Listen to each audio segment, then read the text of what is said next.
அதுல அந்த பிரிவரும் அத்திபிதமாகும் சிறப்பினதாய் அப்படின்னு சொல்றத அத பொது அதிகாரத்தின் இறுதியில் உரைத்தாம் கடைப்பிடித்துக் கொள்கன்னு சொன்னாரா இல்லையா? அத பார்த்தோம் இல்லையா? இப்போ இவ்வாறன்றி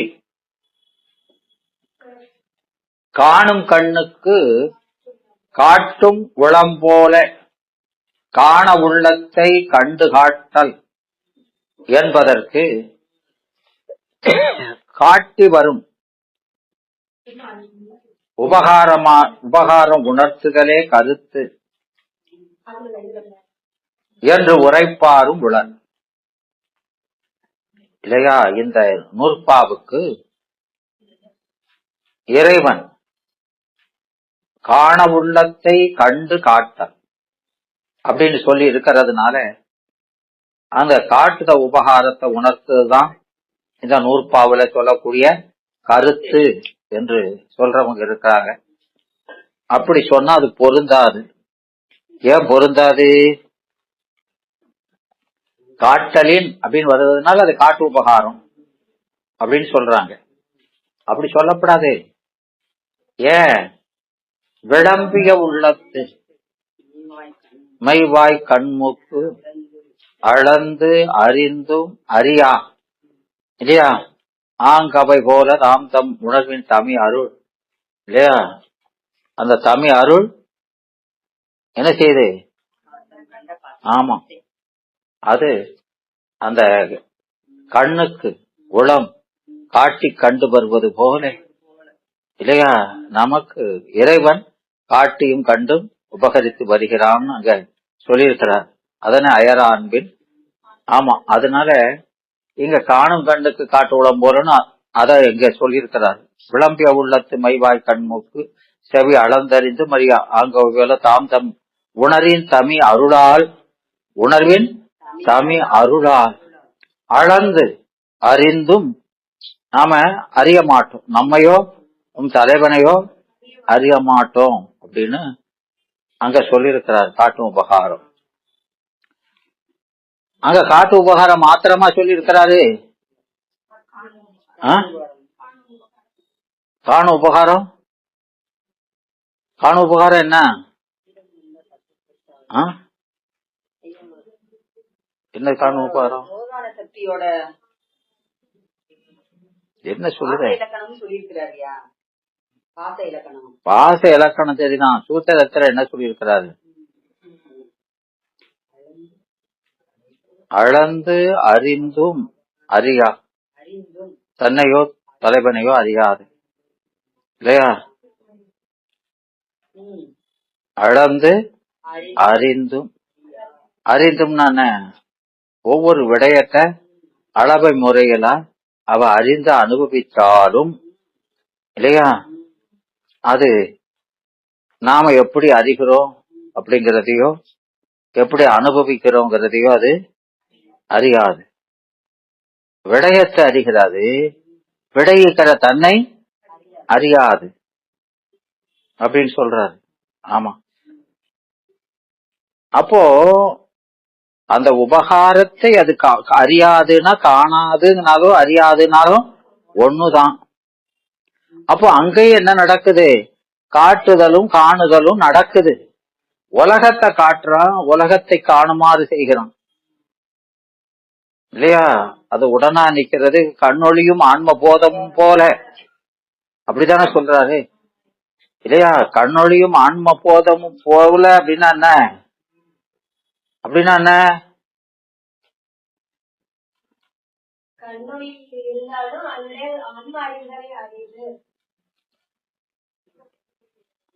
கண்ணொளியும் ஆன்மமும் பொழியும் போல அப்படின்னு சொன்னா என்ன அர்த்தம்னு கேட்க. மாதிரின்னு அது சொல்லி முடிய அதே மாதிரின்னு சொல்லி அதே மாதிரி விட்டுட்டு இருந்தா அந்த சென்டென்ஸ முடிய. கண்ணொளியும் ஆன்ம போதமும் போல இன்னும் அதே போலன்னு சொல்லி நிக்கப்படாது. போல உடனாய் நிற்பது போல இல்லையா? கண் போல ஆன்மாவும் அந்த உயிர் போல இறைவனும் நம்மோட உடனாய் நிற்பான் என்பதேன்னு சொல்லி முடிக்கணும். அதையா முடிக்க மாட்டிக்கா? இதை சொல்றதுக்கு தான் அது சொல்றாரு. உடனாய் நிற்பாங்களுக்கு தான் அதை சொல்லி இருக்கிறாரு. போல அது போல இல்லையா, உயிர் போல இறைவனும் அந்த கண் போல ஆன்மாவும் நிற்கும் என்பது இல்லையா. அப்போ அந்த உயிர் அந்த கண்ணுக்கு காட்டியும் கண்டும் வருவது போல இறைவன் நமக்கு காட்டியும் கண்டும் வருவான் அப்படின்னு. அப்போ அங்கேயே ரெண்டு சொல்லிருக்கத்தான் செய்யறாரு. இங்க அப்படி இருக்கும்போது இங்க காட்டு உபகாரம், இங்க கண்டு காட்டலின்னா காட்டு உபகாரம் சொல்லப்படாது இல்லையா. அப்போ காட்டு உபகாரத்துக்கும் காணு உபகாரத்துக்கும் என்ன வித்தியாசம்?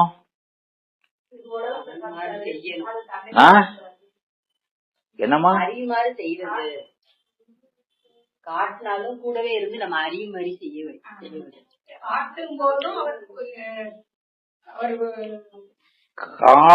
காட்டும் உபகாரம் என்பது ஆன்ம அறிவை விளக்குவது, காணும் உபகாரம் என்பது விடயத்தை விளக்குவது.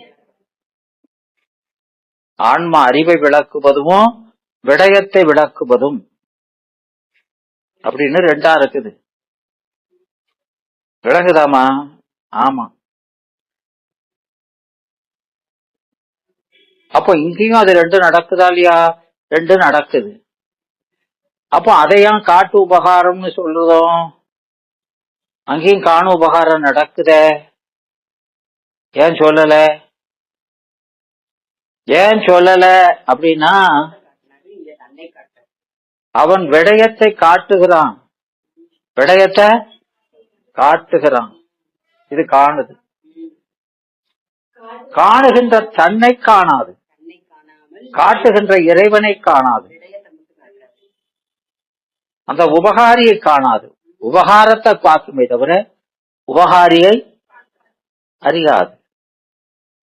அப்ப இந்த காணு உபகாரம்ங்கிறது எதுக்கு சொல்றான்னா, காணுமாறு செய்கிற உபகாரம், அவன் உபகாரத்தை காணுமாறு செய்கிற உபகாரம்.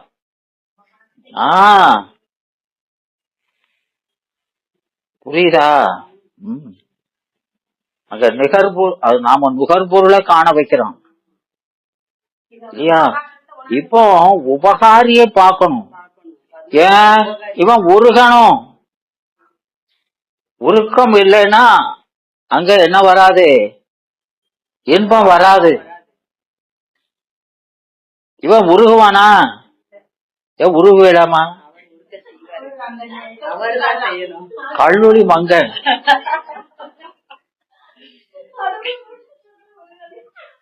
என்ன செஞ்சாலும் என்ன செய்ய மாட்டான்.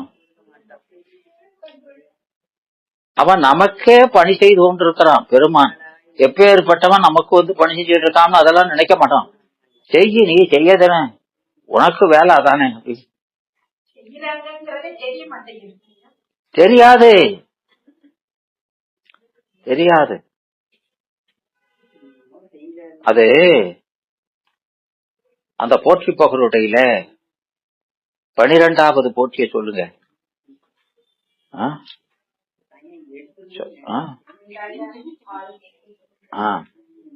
மிண்டாய 6 சமய பொருளும் அறிவித்து அவற்றில் பேரின்மை எங்களுக்கே பேராக்கி தேராத சித்தம் செய்யும் சித்தம் எளிய திருமேனி கொண்டவது அத்தகமை தானே அமையாமல் வித்தகமா சைவ நெறியில் சமயம் முதலாக எங்கும் அபிஷேகம் எய்துவிட்டு செய்ய திருக்கண் அருளால் நோக்கி அதனையா கடிய பிறப்பாற்பட்ட சரி செய்ய திருக்கண் அருளால்.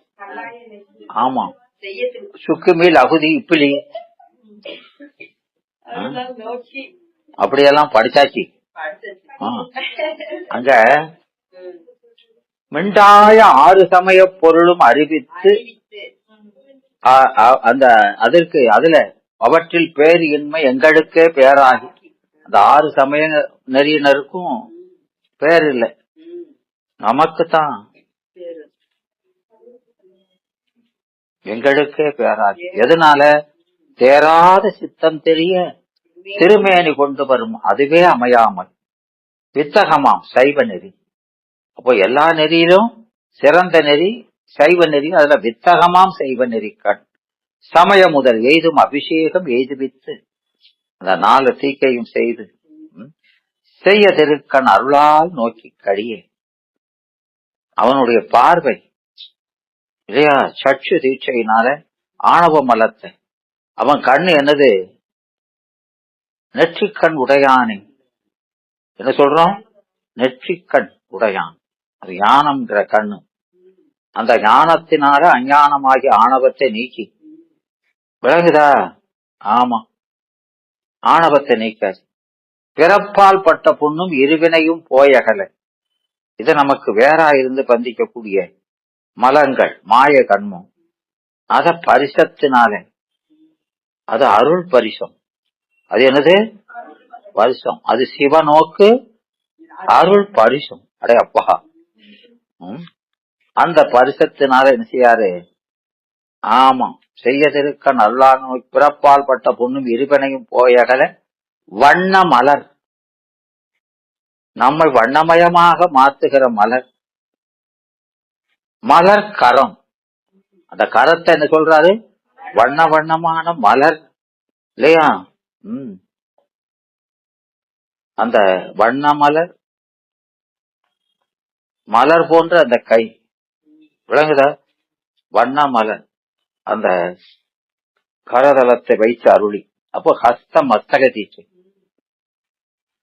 இல்லையா, அது பரிச தீக்கை இல்லையா. அந்த அருளால பரிசித்து இல்லையா, சிவத்தால் நோக்கி அருளால் பரிசித்து வண்ணமலர் கைத்தலத்தை வைத்து அருதி. அப்புறம் கல்லாய நெஞ்சுருக்கி. எல்லாம் செஞ்சாலும் நம்ம நெஞ்சு எப்படி இருக்குது,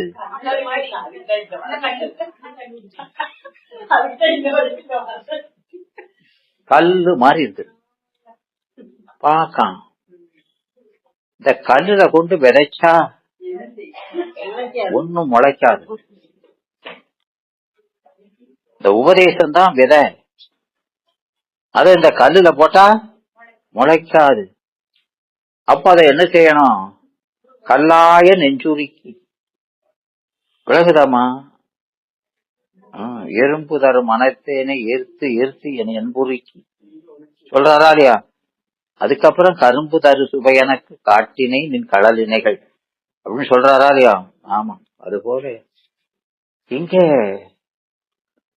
முதல்ல அந்த கல்லு மாதிரி இருக்கிற அந்த நெஞ்ச மெய்மையாம் உழவை செய்து அத சாப்பிட்டாக்குறார். நையாத மனத்தினை நைவித்து அப்படியெல்லாம் செஞ்சு, அது லேசில போகாது, நையாது.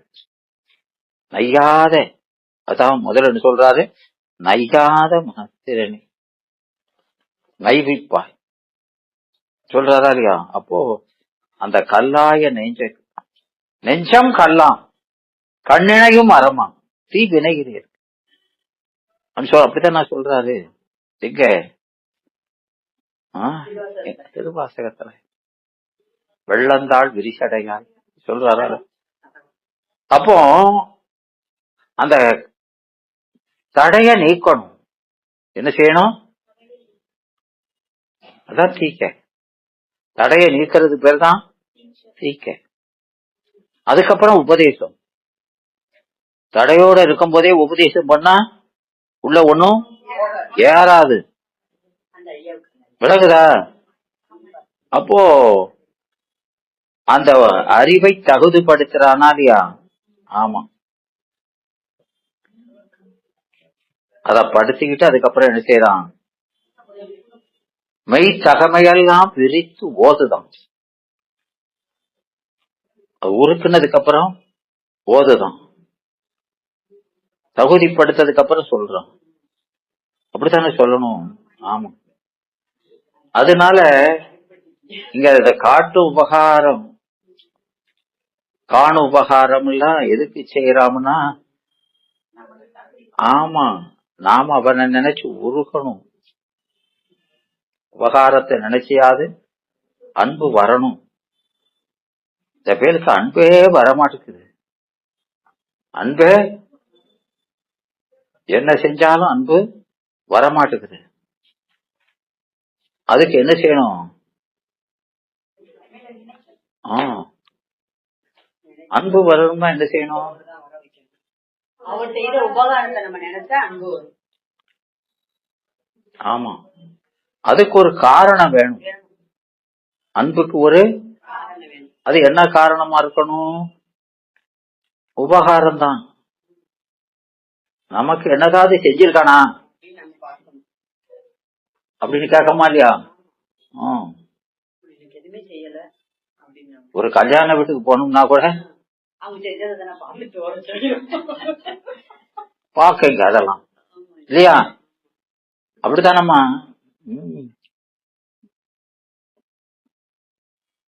எல்லாம் பலன் கருதித்தான் சேரும். பலன் கருதித்தான். அப்போ அவனுக்கு அன்பு வரணும். அன்பில்லாத நெஞ்சில கொண்டு விதைச்சா அன்பு இச்சை எல்லாம் ஒண்ணுதானே. இச்சை வரணும். பாடம் நல்லா இருக்கு கேட்கணும் இச்சை வந்தா கேட்பாங்க. என்ன ஒண்ணுதாலையும் புரிய மாட்டேங்குது. கேட்டாலும் கேட்டாலும் ஒண்ணு போல இருக்குன்னா இச்சை வரணும்னா நீங்க முக்கி சொன்னாலும் அங்க போகாது. இல்லங்கடாமா. அதனால பெருமான் என்ன செய்யறாரு? ஆமா, அதை காணுமாறு செய்யறாரு.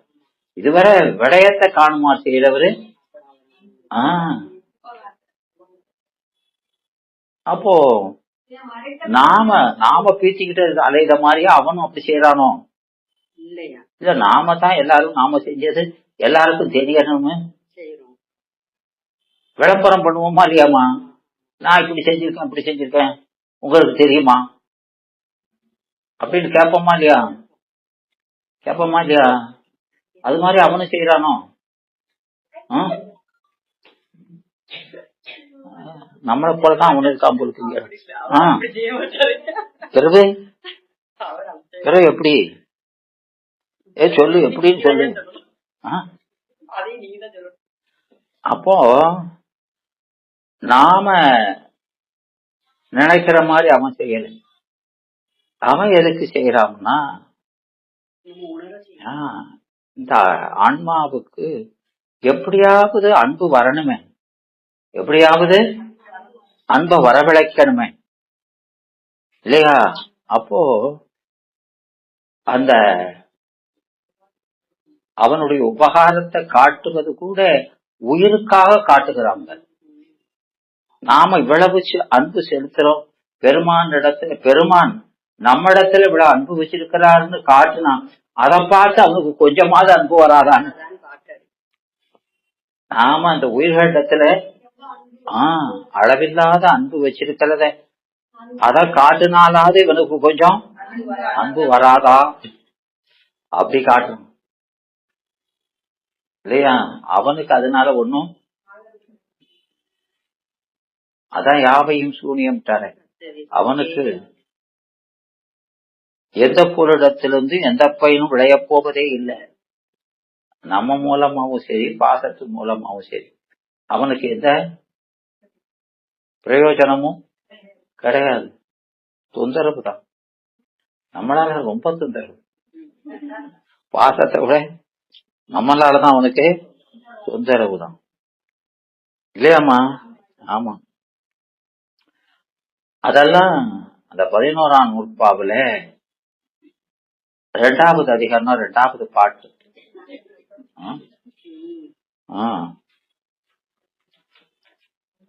மண்ணும் இருளை மதி தொடர்ந்தவாறு அன்பின் மண்ணும் அரணை தன்னின் வலித்து இரும்பை காந்தம் வதம் செய்வான்.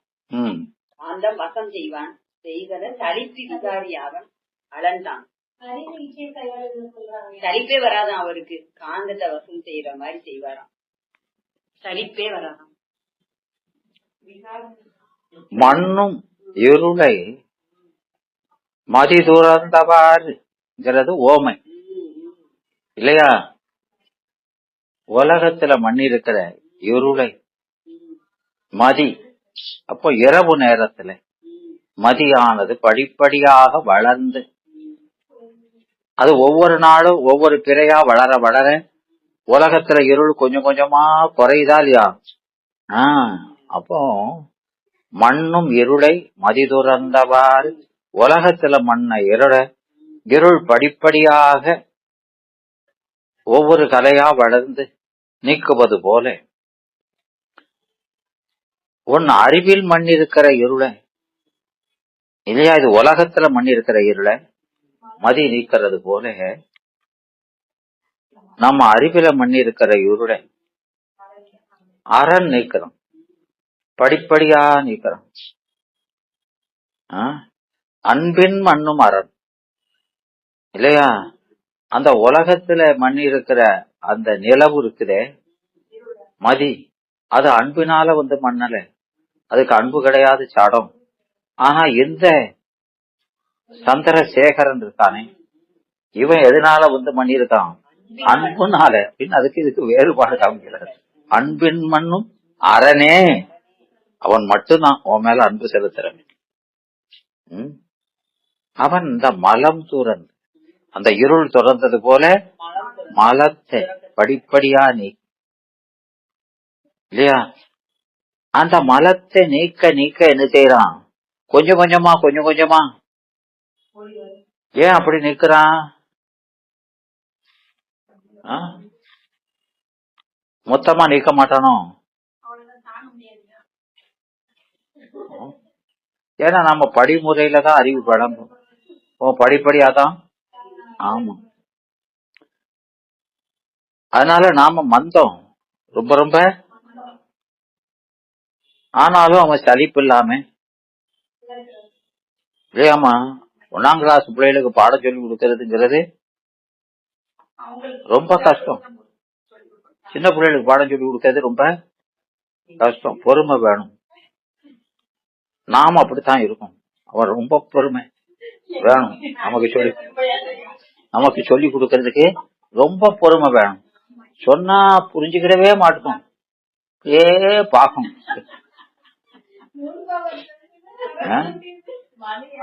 அதனால அவன் என்ன செய்யறான்? அன்பின் மண்ணும் அரணே மலம் துறந்து படிப்படியா பையவே கொடு போகி போனதே தெரியாம வருத்தமின்றின்னு அர்த்தம். என்னது? வருத்தமின்றி. விளங்குதா? ஏமா உங்களுக்கு பாசத்தை நீக்கணும்னு படக்குன்னு புடுங்கணும்னா நீங்க வேணா அழுவியோ. ஏன்னா அந்த பாசத்தை கூட நீங்க ரொம்ப நாள் பற்றி வச்சிருக்கீங்க. அப்படி புடுங்கினா வருத்தப்படுவீங்க. அப்படி வருத்தம் இல்லாம பைய தூங்க வச்சு அதை எடுக்கிற மாதிரி எடுக்கும். விளங்குதா? ஆமா. அப்ப அதுக்கு ரொம்ப கருணை வேணுமா இல்லையா? ஆமா.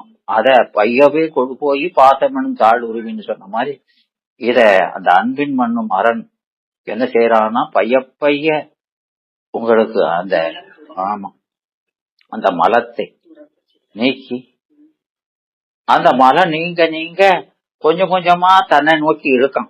காந்தம் இழுக்கிற மாதிரி. விளங்குதா? பாசத்துல இருந்து உங்களை நீக்கி அதுல இருந்து உங்களை பிரிச்சு தன்னை நோக்கி கொண்டு வரான். அந்த பற்ற தன் மீது விளங்குதமா? காந்தம் இருந்தை வலித்தால் போல முதல்ல அந்த இருளை நீக்கிறதுக்கு மதி என்ன சொன்னாரு? அத அன்பை நீக்கிறது சொல்றாரு. சூரியனை சொல்ல மாட்டாரு. ஏன்னா அது தகன்னு இருக்குமா. விளங்குதா? இது அன்புங்கிறது எப்படி இருக்காது? குளிர்ச்சியானது. அதனால மதி. விளங்குதா? ஆமா. அதுக்கு மதிய ஓமையாக்குறாரு. அறிவை சொல்லும் போது சூரியனை சொல்றாரு, அன்பை சொல்லும் போது சந்திரனை சொல்றாரு. நல்லா சொல்றாரா இல்லையா? ஆமா. அவர் சொல்றதுல கூட அவரு நுட்பமா. ஆமா. அதனால இந்த அந்த மலத்தை படிப்படியாக நீங்க இவனை எவ்வளவு இவகிட்ட வாரோம்னே நம்ம தெரியாத அளவுக்கு பைய அவன் நம்மளை இழுத்தான். கொஞ்சம் கொஞ்சமா ஈர்த்து என் என்புரிக்கு இந்த எறும்பு தரும் மனத்தேனே ஈர்த்து பைய கொஞ்சம் கொஞ்சமா அவனை நோக்கி இருக்கான் இல்லையா? இச்சை அவன்கிட்ட வருது. அதனால வலிந்து இரும்பை காந்தம் வசம் செய்வார். பிறகு முற்றிலும் அந்த இரும்பை தன்வசப்படுத்துவது போல மலத்தின் வசத்துல இருந்தவனை தன்வசத்துக்கு கொண்டு வரான் இல்லையா? இத நாம உணர்றோம்னு வைங்க, என்ன பாடுபட்டு அங்க கூட்டு சேர்த்திருக்கான் அப்படின்னு தெரிஞ்சா அவன் அன்பு எவ்வளவு செலுத்தியிருக்கான், நாம என்னெல்லாம் செஞ்சிருக்கோம், அவன் இப்படி செய்யும் போது அதெல்லாம் உணரலையே நாம அப்படின்னு நாம சின்ன பிள்ளையா இருக்கிறதுக்கு, சின்ன பிள்ளைகளுக்கு தெரியாதா இல்லையா? இப்ப தாய் தகப்பன் செய்யறது தெரியாது, இவன் பெரியாரா வந்த பிறகு சொன்னா தெரியுமா இல்லையா? அதனால அவன் கட்டு நிலையில சொன்னதை இப்ப முச்சி நிலையில வந்து சொல்லுவான், இப்படி எல்லாம் செய், நீ இப்படி எல்லாம் இருந்த, நான் இப்படி எல்லாம் செஞ்சு காட்டணும்.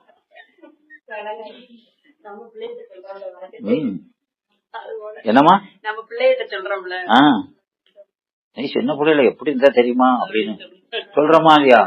அப்படித்தான் பெருமா, நாம தான் அப்படித்தான் இருக்கோம், நாமளும் அப்படித்தான் இருந்திருக்கோம். அவன் பொறுமையோட அப்படி அது அப்படி நம்ம காணுமாறு அந்த காணு உபகாரம் என்பது அவன் உபகாரத்தை காணுமாறு செய்கிற உபகாரம், அதான் காணு உபகாரம். விளங்குதா? அப்போ இவங்க இங்க காட்டுறதுல காட்டு உபகாரம் மாத்திரமே இந்த சூத்திரம் சொல்லுது அப்படின்னு சொன்னா அது ஏற்கனவே அஞ்சுல சொன்னது. அது விளம்பிய உள்ளத்து என்னும் சூத்திரத்து திரோதான சக்தியினது இலக்கணம் கூறும் முகத்தால் கூறி போந்தமையின் அதுவே ஈண்டு கூறிற்று என கூறியது. அப்படி சொன்னான் என கூறிற்று எனில் அதத்தான் இங்கேயும் சொன்னதுன்னா, கூறியது கூறலாய் முடியும் ஆகலாலும் சொன்னதே திரும்ப சொல்றது இல்லையா? சொன்னதே திரும்ப சொல்றது, கூறியது கூற.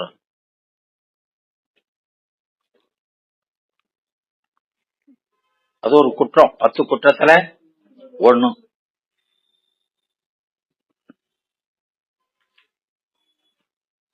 அப்புறம் ஏற்கனவே நிரூபணத பழையபடி நிரூபுறது,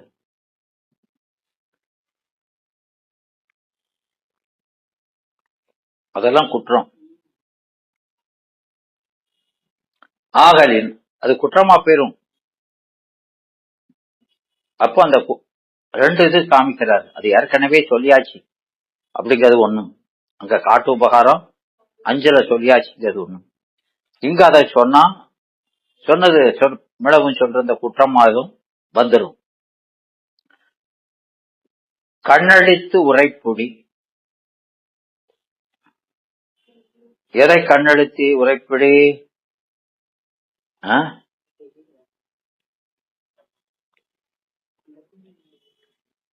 கண்ணடித்து உரைப்பினா நம்ம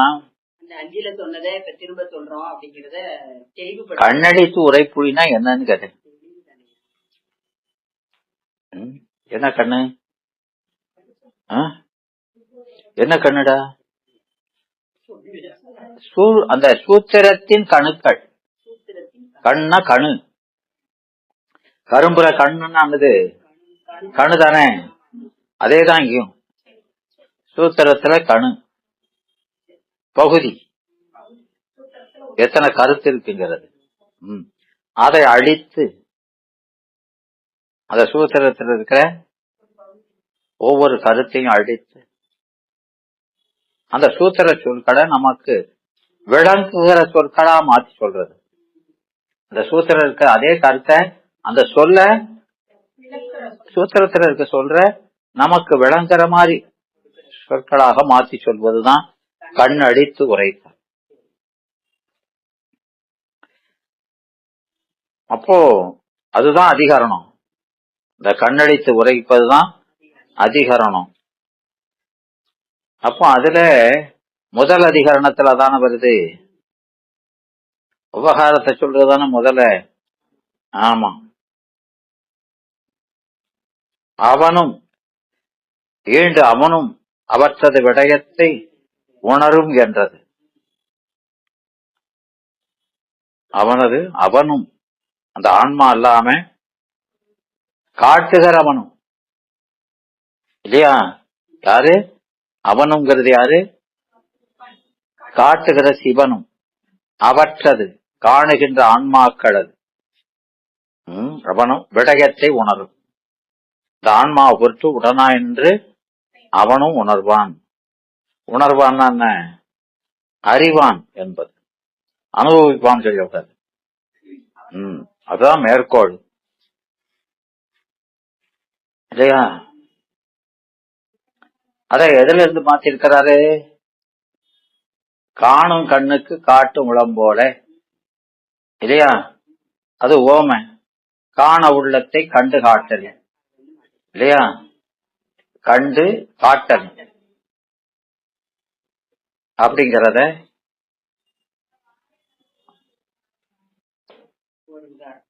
அவனும். இதை செய்யறது யாரு? அவனும். அவற்றது இந்த ஆன்மாக்களது விடயத்தை உணர்வான் கூட இருந்து. என காட்டு உபகாரம் மாத்திரையே எடுத்துக்கொண்டு உரைத்த ஆசிரியருக்கு அப்போ விடயத்தை உணரும்னு காணு உபகாரம் முன்னதான் இங்க சொல்றாரு.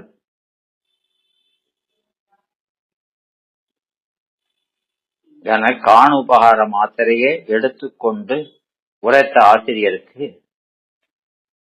அந்த கண்ணெடுத்து அந்த சூத்திர கருத்தை தனித்தனியா பிரிச்சு இல்லையா? அப்போ அத 2 மேற்கோளாக சொல்றாரா இல்லையா? 2 மேற்கோளாக சொல்லியிருக்கிறார். என்ன மேற்கோள்? அவனும் அவற்றது விடயத்தை உணரும் என்பது அப்படின்னு சொல்லி முதல்ல அதை சொல்லி அந்த உபகாரத்தை உணர்ந்ததுனால அந்த பலனை 2வது சொல்றாரு இல்லையா? இனி பக்தியினால் மரபாது ஏற்ற அவனது சீபாதத்தை அந்த பக்தியினால் அவன் செய்யறது உபகாரத்தை உணர்ந்ததுனால பக்தி ஏற்பட அந்த பக்தியினால் மரபாது ஏற்ற அவனுடைய சீபாதத்தை அணையும் அரண்களல் செல்லும். அயராத அன்பினால அரண்களல் செல்லுங்கிறத இப்படி மாற்றி சொல்வார்.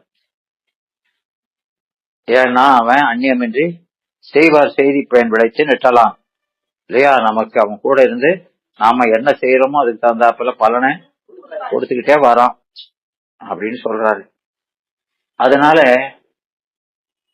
இங்க காணும் உபகார மாத்திரையை எடுத்துக்கொண்டு உரைத்த ஆசிரியருக்கு இங்க அவற்றது விடயத்தை உணரும், அவற்றது விடயத்தை உடனாய் நின்று உணரும். அப்போ உடனாய் நின்று உணர்றது உயிர்கள் கூட உடனாய் நின்று உணர்வான்னு அந்த உணர்றது காண உபகாரம் தானே? விடயத்தை உணர்றது காண உபகாரம் தானே இல்லையாடா? ஆமா.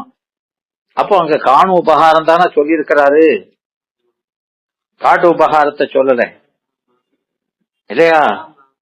அதனால அவர் காட்டு உபகாரத்தை அந்த அதிகரணத்தில் சொல்லாததுனால அவர் காட்டு உபகாரத்தை இங்க சொல்றாருன்னு நீ சொல்றது பொருந்தாது. அவர் கருத்தே என்று அன்று என்பது தெற்றனை. தெற்றனது தெற்று அப்படின்னா தெளிவு இல்லையா? அது அந்த தெளிவாக அது ஒரு உரிச்சொல்.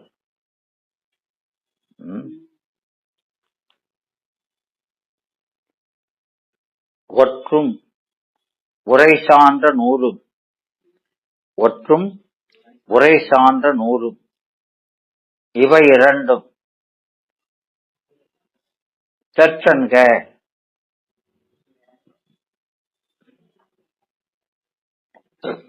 மன்னபன் கான் அப்படின்னு சொல்லி திருக்குறள் ஒற்றாட அப்படிங்கிறதுல சொல்லியிருக்கிறார் திருவள்ளுவர்.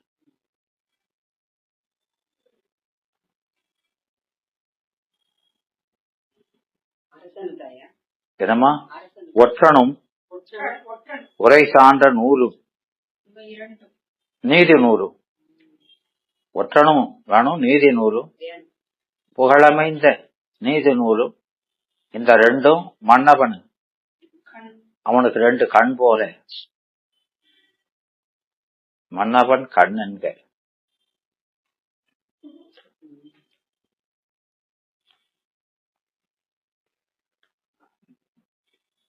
தன் கண் செல்லப்படாத இடத்துக்கெல்லாம் சென்று கண்டு வருவது எது? ஒற்றன்.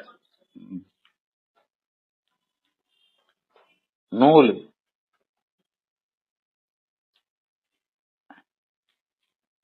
நூல் என்பது அந்த நீதிகளை சொல்லக்கூடியது.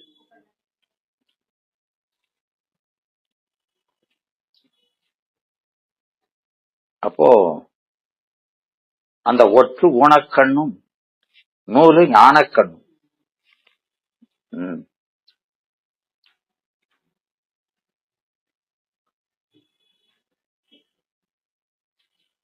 அந்த ஒற்றனை ஒற்றுனார், அவன் தொழிலை சொன்னார். வேந்தனை வேந்து என்பது போல, தெற்றென்க என்பது தெற்று என்று முதநிலையாக வந்த வியங்கோல்.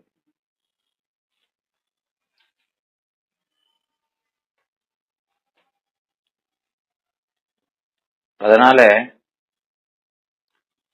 காணும் உபகாரம்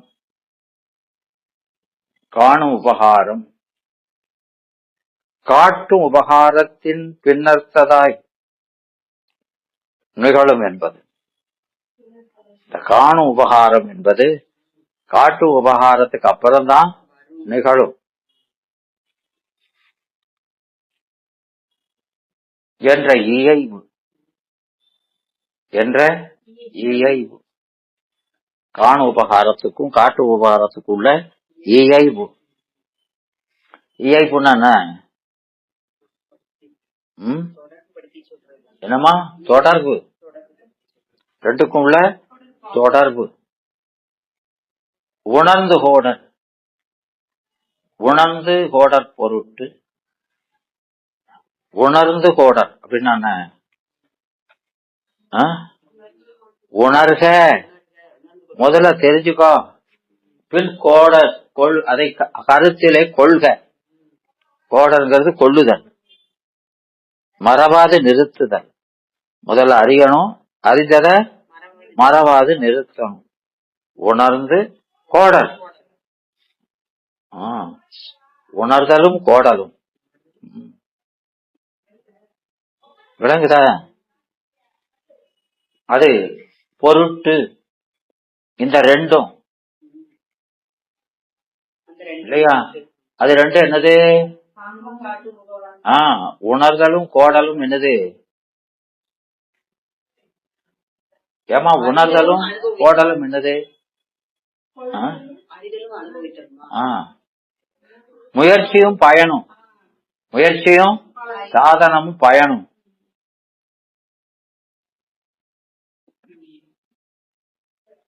இல்லையா? முதலிலா ஊதியம் இல்லை, ஒரு பயன் வரணும், ஊதியம்னா முதல் போடணும்.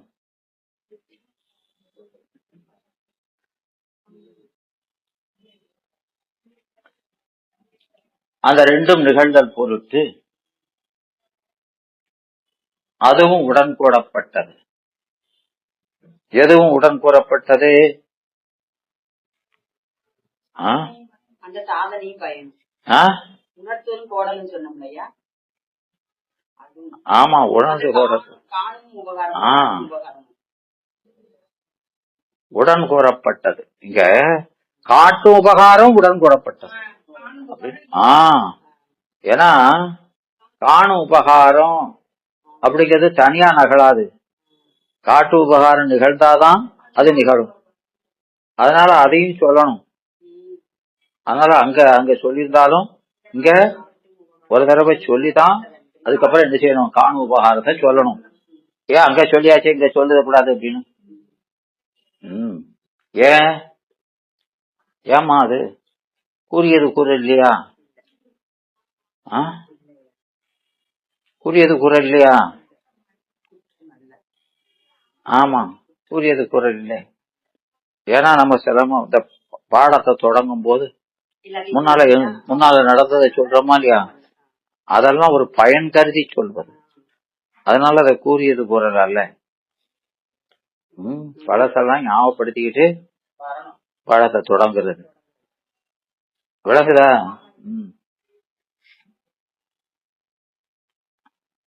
அதனால இங்கேயும் அந்த காட்டு உபகாரம் அஞ்சலை சொல்லியிருந்தாலும் இங்க காட்டு உபகாரத்தையும் சொல்லிக்கிட்டு காண உபகாரத்தை சொல்றாரு. சொல்ல வந்தது காண உபகாரத்தை தான். அதுவும் இதுவும் தனித்தனியா நிகழ்வதில்லை. அதனால அதையும் சொல்லி இங்க காண உபகாரத்தையும் சொல்றாரு.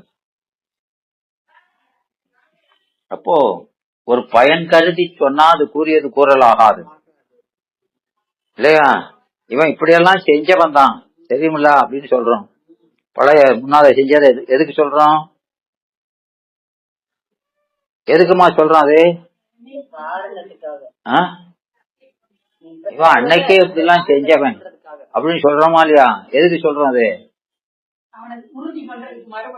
என்னமா?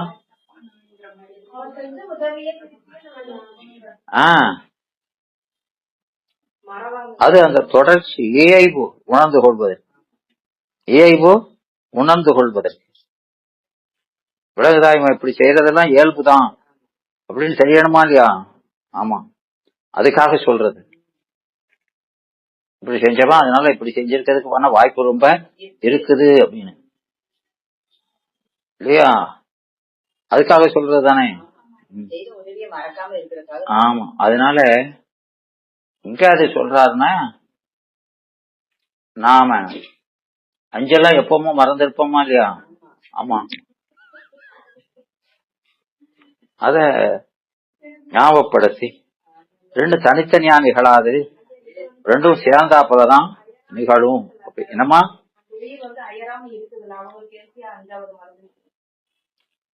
ஆமா, இப்போ முதல்ல நமக்கு பாச ஞானம் தான் இருந்தது. பாச ஞானத்தை இருந்து பாசத்தை மட்டும்தான் அறிய முடியும். அவன் சித்து பொருளை காட்டினாலும் நம்மால அறிய முடியாது. விளக்குதா? அப்ப காட்ட மாட்டான். அதை காட்டினா பிரயோஜனம் இல்லை.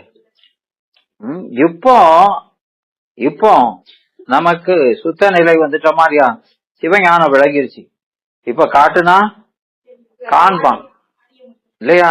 அதனால இப்போ அவனுக்கு அன்பு விளைவதற்காக அது ஒரு பயன் கருதிதான் அத சொல்றாரு. விளங்குதா? ஆமா, அதனால அங்க இந்த வெறுமன காட்டு உபகாரம் சொல்றத சொல்லாதீங்கிற. ஆமா, அதனால இங்க அந்த பாட்டு திருக்குறள் எடுத்து சொல்லி ஒற்றும் உரை சான்ற 100 இவை 2 தெற்றன்க மன்னவன் தான், இதெல்லாம் தெளிதல் அப்படின்னு சொல்றாரு. ஆமா, அதனால 2 கண்ணுட்டாரு. அது தெற்றன விளங்குதலாலும் அது கருத்து. அந்த அவர் சொல்ல வந்தது எதை? காண உபகாரத்தை தான். ஆனாலும் இதை ஏன் சொல்றாரு? அவரை சேர்த்து சொல்றதுனால, அப்படி சொன்னதுனாலதான் இவன் என்ன சொல்றான்? இது காட்டு உபகாரம் தான். காட்டலின் வருதாரியா? அது காட்டு உபகாரம். ஏன் அங்க சொன்ன நோக்கம் வேறப்பா, நீ உயிரை வாங்காத. அங்க இப்ப காண உபகாரம் சொல்லும் போது அதை சொன்னாதான் விளங்கும், தொடர்ச்சி தெரியுங்கிறதுக்காக சொன்னாரு. நீ அதை கட்டிக்கிட்டு மாறடிக்க விளங்குதா? அவன் சொல்ல போய் தானே இந்த மாதிரி கருத்தெல்லாம் சொல்றான். ஆமா, அங்க சொன்ன நோக்கம் இது. ஆசிரியர் கருத்து காண உபகாரத்தை தான் சொல்லணுங்கிறது. அதத்தான் சூத்திரத்திலாம் சொல்லியிருக்காரு இல்லையா? இப்ப இங்க ஏன் சொல்றாரு அப்படின்னா, இவனுக்கு அந்த தொடர்ச்சி விளங்குறதுக்காக சொல்லியிருக்காரு. தவிர அவர் சொல்ல வந்தது எதை? காண உபகாரத்தை மட்டும்தான். அதனால அது கருத்தன்று என்பது தெற்றன விளங்குதாலும் தெளிவா விளங்குதனாலும் காண உபகாரம் காட்டு உபகாரத்தின் பின்னர்த்ததாய் நிகழும் என்பது. இது நிகழ்ந்துதான் அது நிகழும். முதல்ல அறிவை விளக்கிட்டு தான் விடயத்தை விளக்கணும் இல்லையா? அத ஒரு உதாரணமா சொல்லுங்களேன். எப்படி அறிவை விளக்கிட்டு விடயத்தை விளக்குதான்? என்னமா சொல்லுங்களேன் ஒண்ணு.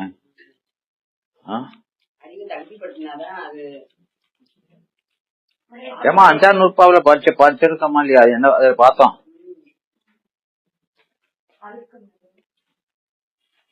என்ன பார்த்தோம்? எப்படி அளந்து அறியுதுன்னு இல்லையா? அப்போ இப்ப நாம ஒரு விடயத்தை அறியணும் இல்லையா? அப்படின்னா ஏதாவது ஒரு விடயத்தை சொல்லுங்களேன். என்னம்மா? இந்த பாடத்தை கேட்குங்க இல்லையா? செவிங்கிற பொறி எப்படி அறியுது அப்படின்னா, நாம எந்த விடயத்தை எந்த நேரத்துல இவ்வளவு, ஆமா, இதுல இருந்து இவ்வளவு நேரம் வரைக்கும் இவ்வளவு இதன் மூலம் இவ்வளவு இதன் மூலம் அறியணும் அப்படிங்கறதெல்லாம் நியதியில இருக்கணும். எல்லாம் அங்க இருக்கணும். சரக்கு விதி இருக்கணும். அதான் விதி. பெருமான் தான் அதை விதிச்சிருக்கிறாரு. அது இருக்கணும் இல்லையா? அதுக்கான காலமும் வரணும். அதுக்கான நாம அந்த காலம் வரைக்கும் வெயிட் பண்ணதெல்லாம் இல்ல. நல்லத நுகர்றதுல ரொம்ப ஆர்வம், சீக்கிரமா அத நுகரணும்னு நினைக்கிறோம். கெட்டதுன்னா அதை எப்படியாவது தள்ளி போட்ட முடியுமா, வராம தடுக்க முடியுமா அப்படின்னு முயற்சி பண்ணதமா இல்லையா? பண்ணிவிடமா? என்னப்பா எப்படி நம்ம செய்யலாம்? நம்ம செஞ்சது தெரிந்து போச்சே, இது என்ன செய்யலாம்? யார் தலையில தூக்கி போடலாமா? இப்படி பல மாதிரியான முயற்சி செய்யறோமா இல்லையா? செய்யறோம். ஆமா, நல்லதுன்னா நாளைக்கு வரது, நாளை வரைக்கும் வெயிட் பண்ண முடியாது. இப்ப உடனே அத அனுபவிக்கணுமே, அதுக்கு ஏதாவது வழி இருக்கா அப்படின்னு அத முயற்சி பண்றோம். பண்றோமா இல்லையா? ஆமா. அப்போ அது ஆகும் காலத்துலதான் அது ஆகுமே தவிர எல்லா காலத்திலும் எதுலாம் நடக்காது. விலகுதா? அப்ப அந்த நியதியில இருக்கணும், அதுக்குரிய காலம் வரணும். அப்போ அந்த நியதியில இருந்து அதுக்குரிய காலமும் வந்தாச்சு அப்படின்னா என்ன செய்யணும்? வந்தாச்சு, காலமும் வந்தாச்சு, நீங்களும் வகுப்புக்கு வந்தாச்சு, நீங்களும் வகுப்புக்கு வந்தாச்சு. ஆமா, இப்போ இங்க வந்தாச்சு. நீங்க எவ்வளவு அறியணும், எவ்வளவு பாடத்தை எவ்வளவு நேரம் எவ்வளவு பெர்சன்டேஜ்ல அறியணுங்கிறதெல்லாம் இருக்கும் இல்லையா? அத பெருமான் பார்த்துக்கிச்சு இல்லையா? உங்க கேஸ் ஹிஸ்டரி அதான் அறிவானும். இப்ப இந்த நேரத்துல எதை எவ்வளவு அறியணுங்கிறத முதல்ல பெருமான் பார்த்துக்கிடுவாரு. பெருமான் முதல்ல பார்த்துக்கிடுவாரு. அவர் தானே ஊட்டணும், அவர் முதல்ல பார்த்துக்கிடுவாரு. பார்த்துக்கிட்டு கண்ண மூடிட்டு வந்து செய்ய முடியுமாமா? செய்ய முடியாது. இங்க இப்போ டாக்டர்னா ஒருத்தனுக்குள்ளதை இன்னொருத்தனுக்கு இறுக்கிட்டு போயிடுவாரு அவன் பாட்டுக்கு. ஆனா இவர் அப்படியெல்லாம் செய்ய மாட்டாரு, துல்லிபமா செய்வாரு. அதனால அவர் அதெல்லாம் பார்த்துக்கிட்டு, நீங்க இந்த இவனுக்கு இந்த பாடம் 10% 12 மணி வரைக்கும் 10%, அதுக்கப்புறம் 5% அப்படின்னு அவ்வளவுதான் தாங்குவான் அப்படின்னு அவருக்கு தெரியும் இல்லையா? ஆமா, அது இதுலயே இருக்கும். அவர் அதுக்கு தகுந்தாப்புல முதல்ல கலை என்ன செய்வாரு? கலை அதை எப்படி விளக்குவாரு? கலைங்கிற தத்துவத்தை எப்படி விளக்குவாரு? எப்படிமா விளக்குவாரு சொல்லுங்க. சிவபெருமானுடைய கிரியாசக்தி, பொதுவகை கிரியாசக்தி, அவருடைய பொதுவகை கிரியாசக்தி அதை செலுத்துவார். அது நேர விந்து தத்துவத்தை போய் செலுத்தும். விந்து தத்துவத்தை செலுத்தும். விந்து தத்துவத்தை இவருடைய கிரியாசக்தி செலுத்த உடனே அந்த விந்து தத்துவம் காலம், நியதி, கலை மூணையும் செலுத்தும். விளங்குதா? அது செலுத்தின உடனே உங்களுக்கு செயலாற்றல், இந்த பாடத்தை அறியதுக்குள்ள செயலாற்றல் விளங்கும். விளங்குதா? அப்படி அதை விளக்குனதுக்கு அப்புறம் அவருடைய ஞானாசக்தியை செலுத்தி அதை என்ன செய்வாரு? அவரு அந்த ஞானாசக்தியை கொண்டு, சிறப்பு வகை ஞானாசக்தியை கொண்டு அவர் சுத்த வித்தைய விளக்க, சுத்த வித்தைங்கிற அந்த தத்துவம் வித்தைய விளக்கும். வித்தைய, அதனால உங்களுக்கு அறிவு முதல்ல செயல் விளங்கிச்சு. அறிவு எவ்வளவு அறியணுமோ அது தந்தாப்புல அறிவு அதை டியூன் பண்ணி வைப்பாரு. இவ்வளவு வச்சுக்கிடுவோம் அப்படின்னு விளக்குதா? அதை வச்சு முடிஞ்ச உடனே அப்புறம் அவருடைய இச்சாசக்தி, அது அராக தத்துவத்தை, ஆமா, அது மகேஸ்வர தத்துவத்தை செலுத்துவார். அந்த மகேஸ்வர தத்துவம் அராக தத்துவத்தை செலுத்தும். அப்படி செலுத்தின உடனே உங்களுடைய இச்சாசக்தி வேலை செஞ்சிருக்கும். அப்போ செயலாற்றல், கிரியாசக்தி, ஞானாசக்தி, இச்சாசக்தி மூன்றையும் இப்படி வைப்பாரு. அதை நீங்க ரிசீவ் பண்ணணுமா இல்லையா? அவர் செஞ்சுவாரு. உங்களுக்கு நீங்க ஒரு விளக்குனா அது மூலம் உங்க அறிவு விளங்கணுமா இல்லையா? அறிவு மூலம் உங்க அறிவு விளங்கணுமா இல்லையா? விளங்கணும்ல. ஆமா, அதுக்கு என்ன செய்வாருன்னா அவரு அந்த சதாசிவ தத்துவம் இல்லையா, அது ஞானமும் கிரியையுமா இருக்கா இல்லையா? அந்த ரெண்டு இருக்கிறதுனால அது மூலம் புருடனை செலுத்தி அவன் ஞான கிரியா ரூபி. அதனால அது ரெண்டு சமமா இருக்கிற அந்த தத்துவத்தை வச்சு எதை செலுத்துவாரு? ஆமா, புருடனை செலுத்தி அவனை இந்த அறிவு இச்சை செயல்களெல்லாம் விளக்குனத இவன் விளங்கி நிக்கிற மாதிரி செய்வார். விளங்குதா? அப்போ அவனுக்கு அந்த விடயத்துல ஒரு மயக்கம், பொது வகை மயக்கம் வரணுமா இல்லையா?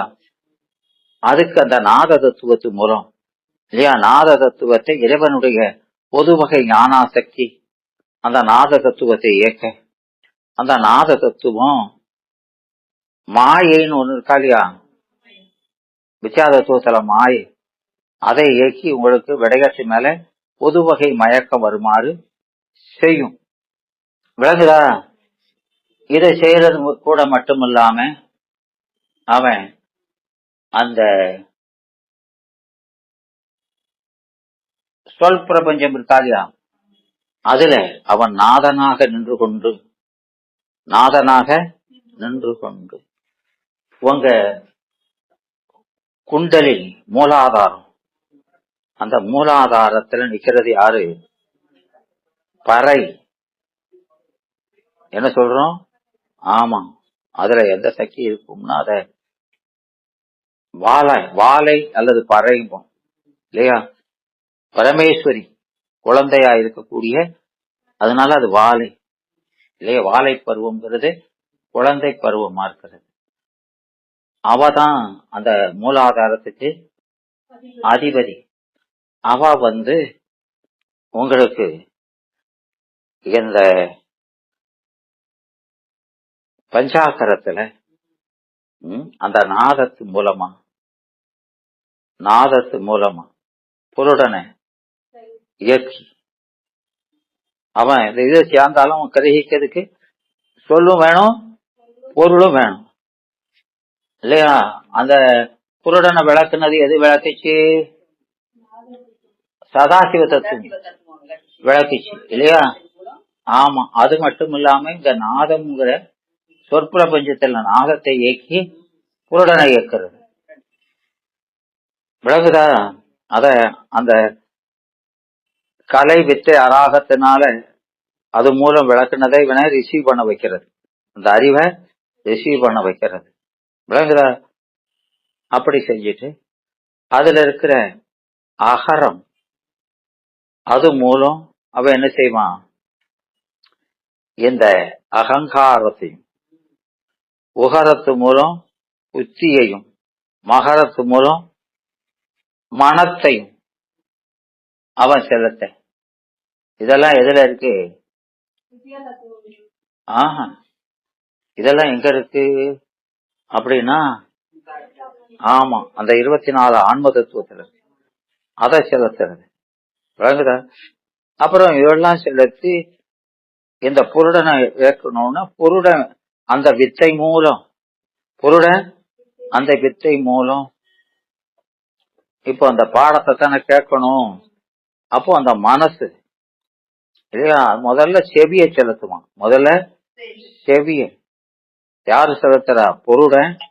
அவன் வித்தை மூலமா ஞான இந்திரியங்கள்ல செவிங்கிற பொறிய செலுத்தி உங்க பாடத்தை பொதுவா கேட்க, என்னமோ சத்தம் கேட்கு அப்படின்னு கேட்பான், கேட்க வைச்சான்.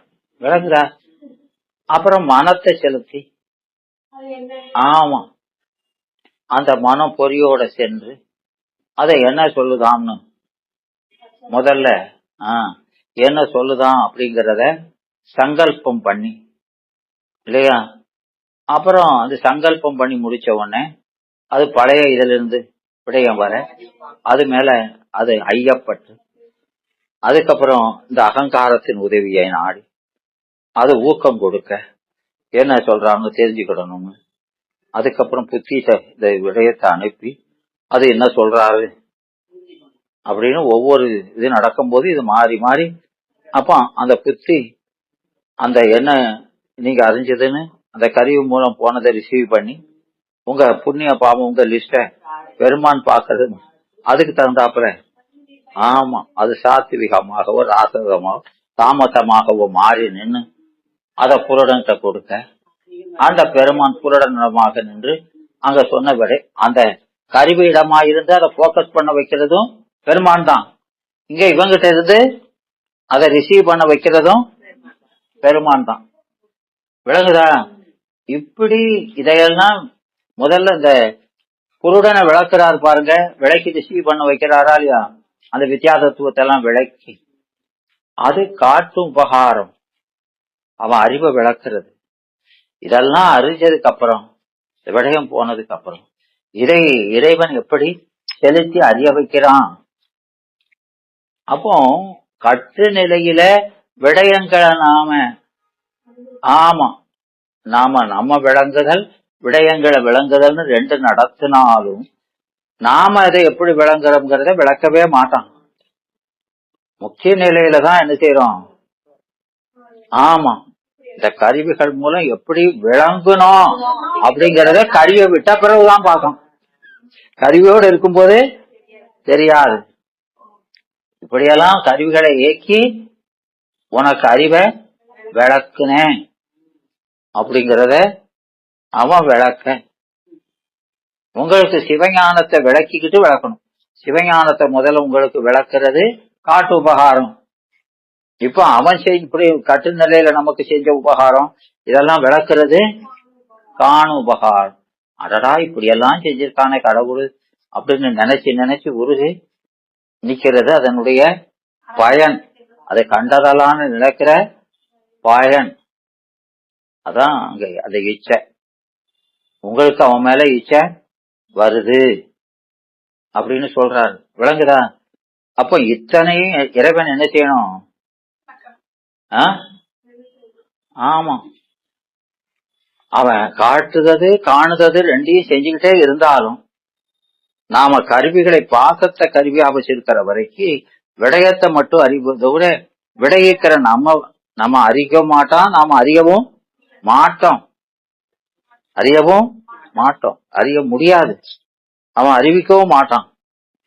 முக்தி நிலையில மட்டும்தான் என்ன செய்யறான்? அந்த அவன் செய்யறத காணவும் வைக்கிறான். அவன் உணர்த்துறான். எதை? அவன் உபகாரத்தை உணர்த்துறான். நம்ம அதை உணரவும் செய்விக்கிறான். அப்போ அவன் மேல அதை உணர்ந்தா மட்டும்தான் இச்சைங்கிறது வரும்.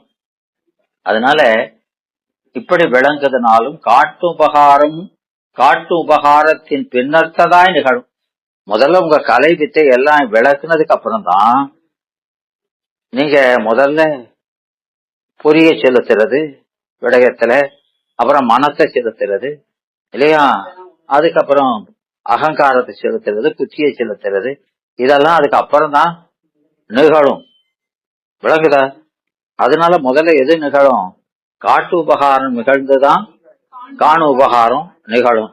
அப்படிங்க நிகழும் என்ற அந்த நிகழும் என்பதுங்கிறது என்ற இயைபு, காட்டு உபகாரத்துக்கும் காணு உபகாரத்துக்கும் உள்ள இயைபு உணர்ந்து கோடல் பொருட்டு, அந்த இயைபை உணர்ந்து நாம் அறிந்து கொள்ளுதல் பொருட்டு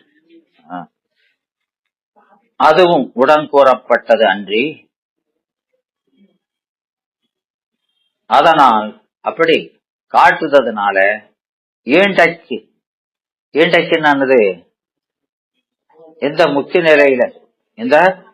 நிலையில ஈண்டக்கு ஆவதோர், ஆன்மாவுக்கு ஆவதோர் இல்லையா. இறைவனுக்கு எந்த நேரத்திலும் பயனே கிடையாது. அது கட்டு நிலையிலையும் முக்தி எந்த நிலையிலுமே அவனுக்கு ஒரு பிரயோஜனமும் கிடையாது. பயனெல்லாம் யாருக்கு?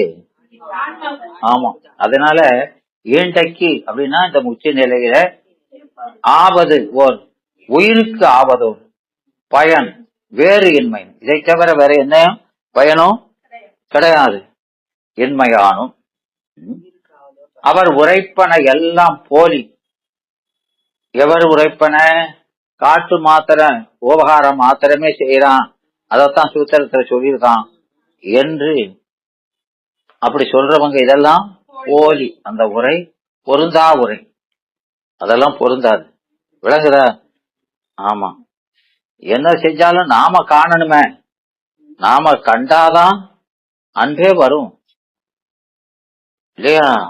ஆமா. நீங்க ஒரு பிள்ளைக்கு ஸ்கூல் படிக்கிறதுக்கு பீஸ் எல்லாம் கட்டுறீங்க, காலேஜ் போறதுக்கு பீஸ் எல்லாம் கட்டுறீங்க. யாரு கட்டுறாருன்னு அவங்களுக்கே தெரியாது இல்லையா. ஆமா. அப்போ பின்னால் அவன் படிச்சு பெரிய ஆலைக்கு ஆனதுக்கு அப்புறம் நீங்க சொல்றீங்க உனக்கு இதெல்லாம் நான் செஞ்சிருக்கேன் அப்படின்னு சொல்றீங்க இல்லையா. அப்போ அதை சொல்றதுனால என்ன பயன் இருக்குது? இங்க சொல்றதுனால உங்களுக்கு அவன் ஏதாவது செய்வாங்கிறதுனால சொல்றீங்க. நான் இவ்வளவும் செஞ்சேன், அதனால நீ எனக்கு அதுக்கு பிரதி உபகாரம் என்ன மாதிரி செய்யணும் அப்படிங்கிறதுக்காக அதான் நம்ம சொல்லுதீங்க. உனக்கு சின்ன பிள்ளைல நான் இன்னெல்லாம் செஞ்சிருக்கேன்னு சொல்றேன்னா எதுக்கு?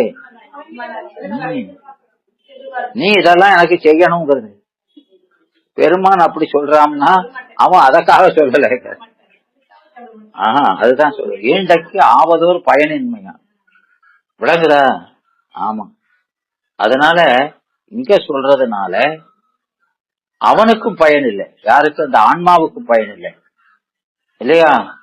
ஆன்மாவுக்கு பயன் இல்லை இல்லையா?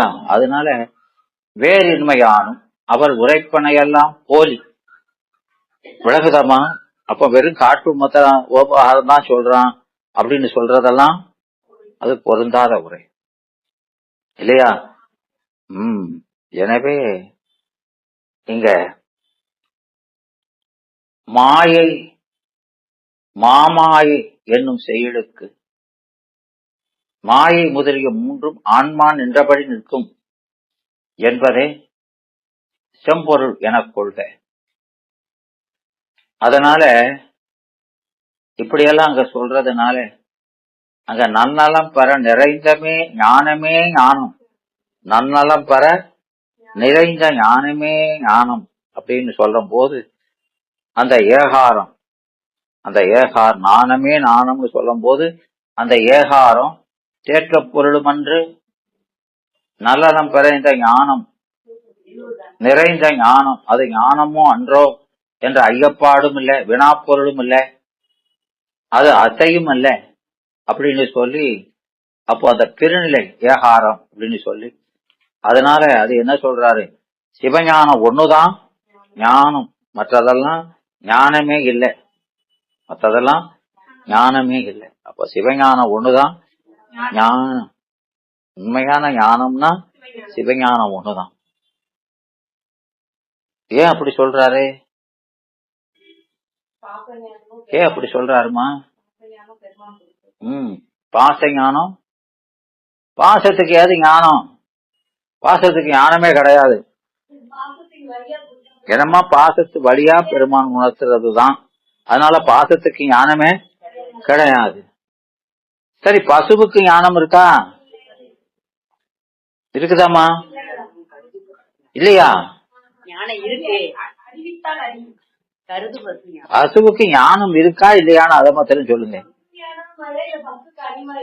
பசு ஞானம்னு ஒரு ஞானம் இருக்கா?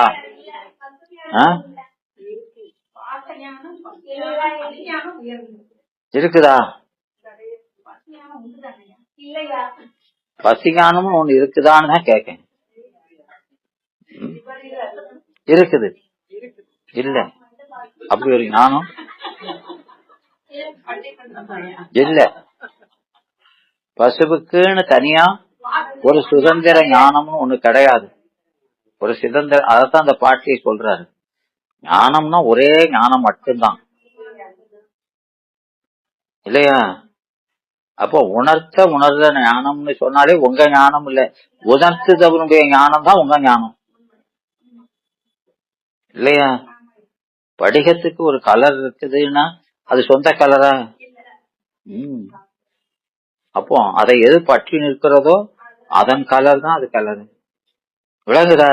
அப்ப யாரு உங்களுக்கு ஞானத்தை கொடுக்கானோ அவன் ஞானம் தான் உங்க ஞானமே தவிர.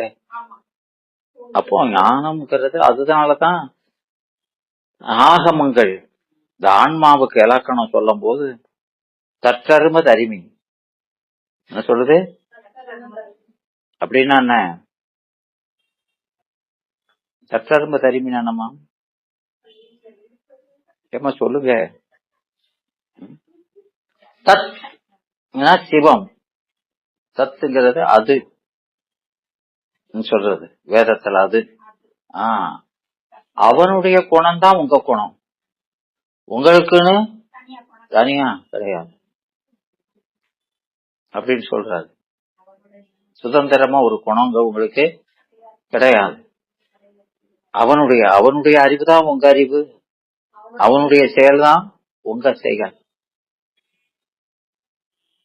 அப்படிங்கிறது. அதான் அந்த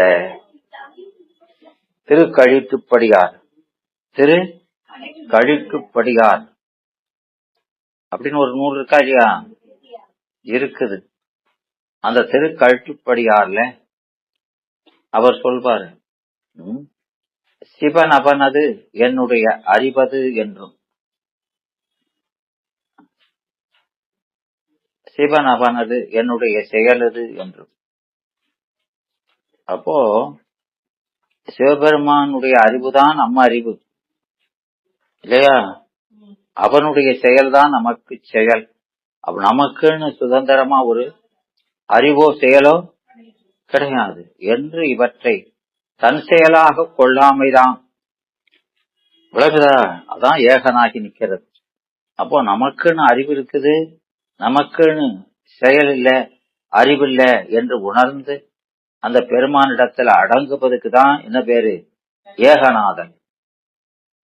விளக்குதாமா? ஆமா. அப்போ அந்த ஏகநாதல் நிகழ்ந்தாதான் என்ன நிகழும்? என்ன நிகழும்? ஏமா ஏகனான என்ன நிகழும்?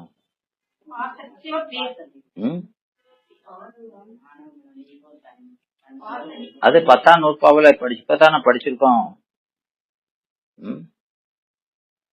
படிச்சுதான் 10 படிச்சுட்டு தான் இங்க 11க்கு வந்திருக்கோம். அதுக்குள்ள 10 மறைஞ்சு போச்சுங்க.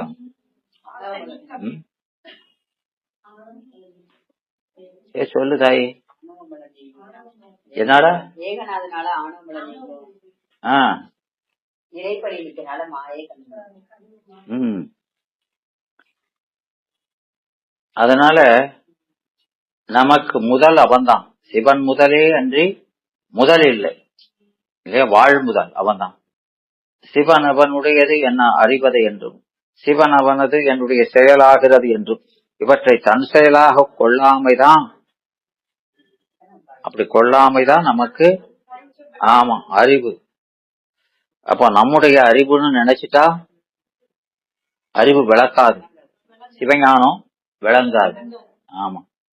அதனால நமக்குன்னு சுதந்திரமா அறிவோ செயலோ கிடையாது.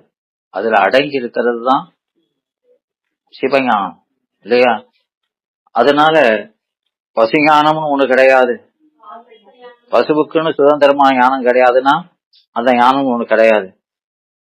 பாசத்துக்கும் ஞானம், பாசத்து வழியாக சிவபெருமான் தான் உணர்த்துறான், அது வழியா உணர்த்துறான். அப்போ ஞானம்னா ஒரே ஒரு ஞானம் தான், அது சிவஞானம் மட்டும்தான். அப்போ உங்களுக்கு ஞானம்னு சொல்றதெல்லாம் உபசாரம் தான். உணர்ச்சினால் உணர்றமா இல்லையா? அப்படி சொல்றதுனால என்ன தெரியுது?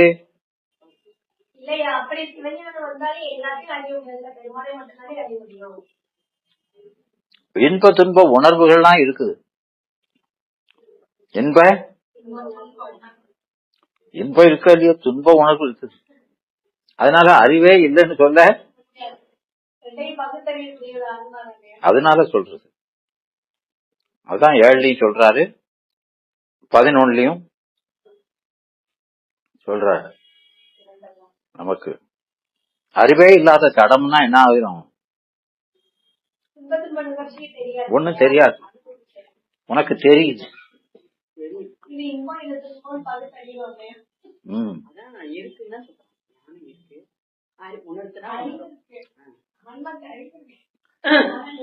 ஏன்னா அந்த திருவருள் பயன் 16 என்னது? ஏன்னா அங்க காட்டுறியோ? அங்க காட்டினா கூடாது, நீங்க சொல்லுங்க.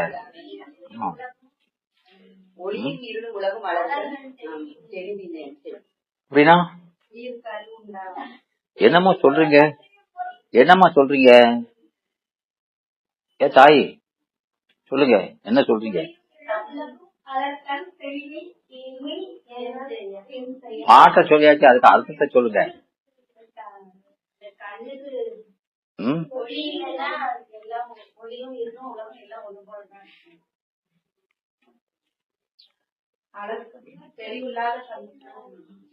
ஒளியும் இருளும் உலகம்.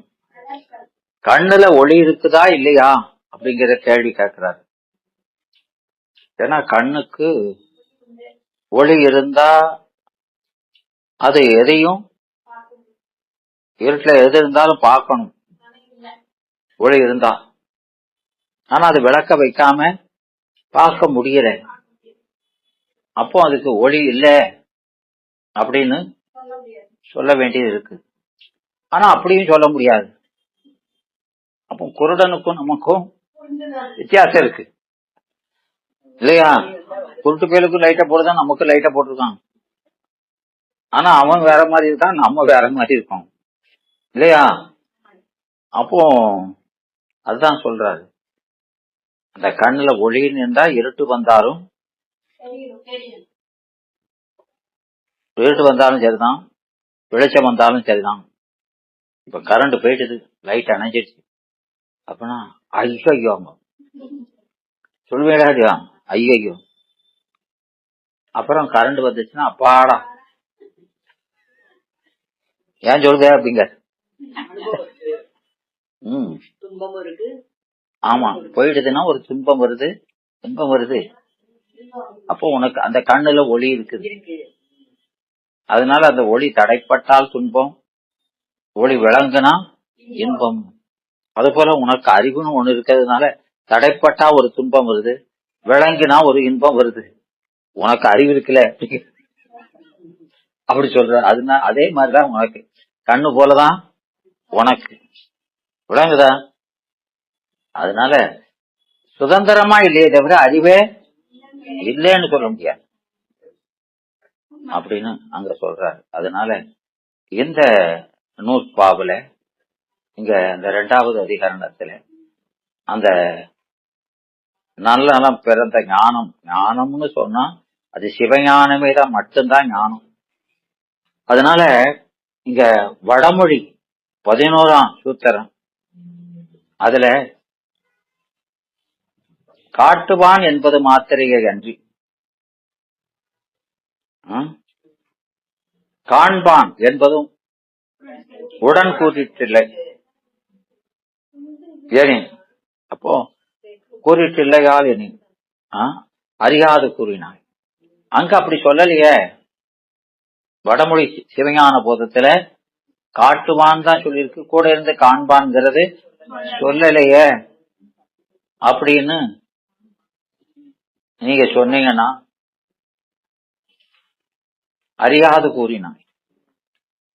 இப்ப வடமொழி சூத்திரத்துல அங்க காண்பான் காட்டுவான் அந்த காட்டு உபகாரம் மட்டும்தான் சொல்லியிருக்குன்னு இது 2வது ஒரு பிரமாணம் எடுத்து சொல்லலாம் இல்லையா? வடமொழியில இப்படித்தானே இருக்குது அப்படின்னு சொல்லி சொன்னா அது அறியாது கூறினாய். ஆண்டு அங்க காட்டுவான்னு சொல்லாம காட்டுவானும் காட்டுவானும் என்ற அந்த உண்மை சொல்றதுனால இல்ல அவனும் அவனும் வந்தான் அப்படின்னு சொல்லிட்டாங்கன்னா என்ன அர்த்தம்? அவனும் வந்தானும் என்ன அர்த்தம்? அவன் இல்லாம இன்னொருத்தனும் இருக்காம்னு அர்த்தம் தானே. வந்தாமுங்கிறத சொல்லியதா இல்லையா? அப்போ இங்க காட்டுவானும் அப்படின்னு சொன்னதுனால காண்பானும் ஒருத்தர் இருக்காம்ங்கிறத நீங்களே போட்டுள்ள பண்ணிக்கணும். அதனாலதான் அந்த உம்மு வச்சிருக்குது அப்படிங்க. அப்போ காண்பானும் என எதிரது தடியே நினைச்சாலே அங்க சொல்லலன்னு சொல்லக்கூடாது. கூறாமை ஆண்டையது. அங்க ஏற்கனவே அந்த உண்மையில அதையும் சொல்லிட்டான். அவ்வுண்மைக்கு அப்பொருள் காண மாட்டாதால் பாடம் வேறாக கொண்டு ஓதுவார்கள். அதெல்லாம் பொருந்தாது இல்லையா? அந்த உண்மை அந்த சொன்னதுக்கு பொருள் வேணும். இந்த உண்மை என்ன உண்மைன்னு சொல்லணுமா இல்லையா? ஆமா. அப்போ அது காண்பானும் காட்டுவானும் காண்பானும், காண்பான் காட்ட காண்பானும். யாருக்கு காட்டினா அப்படின்னு ஒரு கேள்வி வருமா இல்லையா? அவன் காட்டுனான் யாருக்கு? தனக்கா? அப்ப காட்டுவான்ங்கிறது இல்லையா? அப்ப அது பிறவனையா சொல்லிருக்கிறதுனால அவனுக்கு வேற நூறுத்தனுக்கு தான் காட்டிருக்கணும் இல்லையா? அப்ப காட்டுறதுக்கு அப்புறம் தான் காணுதல்ங்கிறது இருக்கு இல்லையா? ஆமா, அது எதிரது தடியை. அதனால அது என்ன சொல்றாரு? எதிரது தடியது. இனி வரக்கூடியத தழுவி நிக்குது. அதனால எதிரது தடியை நினைச்சாலால் அத சொல்லலன்னு சொல்லக்கூடாது இல்லையா? கூறாமை ஆண்டது அங்க சொல்லவே இல்லை. ஒன்னதான் சொல்லியிருக்காம சொல்றது இல்ல, அதையும் சேர்த்துதான் சொல்லியிருக்கான். காட்டையும் காணுவதையும் சேர்த்தான் சொல்லி எனக்கு அந்த உண்மைக்கு அந்த பொருள் காண மாட்டாதர் பாடம் வேறாக கொண்டு ஓதுவார்கள். அந்த உண்மைக்கு பொருள் தெரியாதவன் வேற மாதிரி தப்பா சொல்லுவான் இல்லையா? அந்த உண்மையிலேயே எல்லாம் அடங்கி இருக்குதுன்னு சொல்லிட்டாரு. அதனால இதனுள் இந்த இதுவரைக்கும் பார்த்த இந்த சூத்திரத்துல காணும் கண்ணுக்கு காட்டு உளம் போல, காணும் கண்ணுக்கு காட்டு உளம் போலங்கிறது ஓமை இல்லையா? பொருள் அப்புறம் சொல்றாரு, காண உள்ளத்தை காண்டு காண்டல் என்பது அது ஒரு செயல் இல்லையா?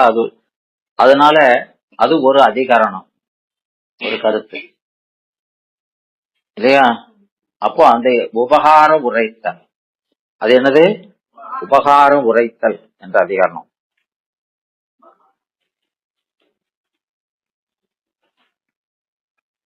உபகாரம் என்னது?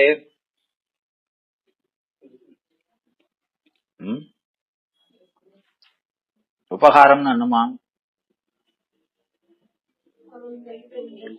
கொஞ்சம் உபகாரம் பண்ணுங்க. என்னமா உபகாரம்னா?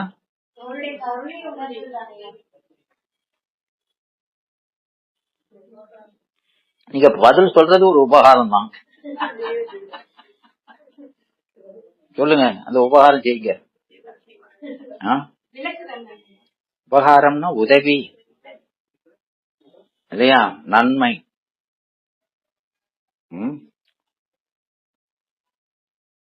உபகாரம், உப்புன்னு என்னது? உப்பு இன்பம் இல்லையா? உப்பம், உப்பம்னா என்னது? நன்மை.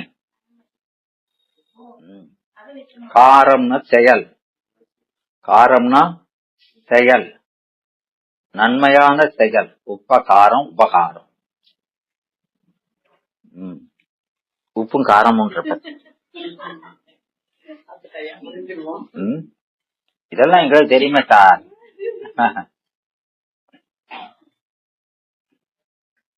காரகம்ங்கிறது தான் காரம். காரகம் என்னது? காரக சக்தி. காரக சக்தின்னு என்னமா? ஞாபக சக்தி, காரக சக்தி.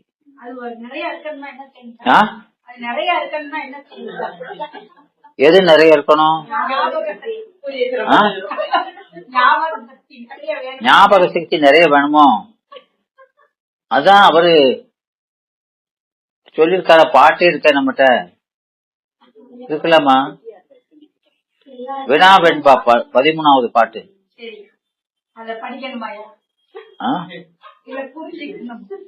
அதுல சொல்லிருக்க, அதையே படிச்சுக்கிட்டு இருந்தா அது மட்டும் தான் ஞாபகம் இருக்கும். அத படிச்சுட்டு இருந்தா அந்த 13வது பாட்டு மட்டும் தான் ஞாபகம் இருக்கும்.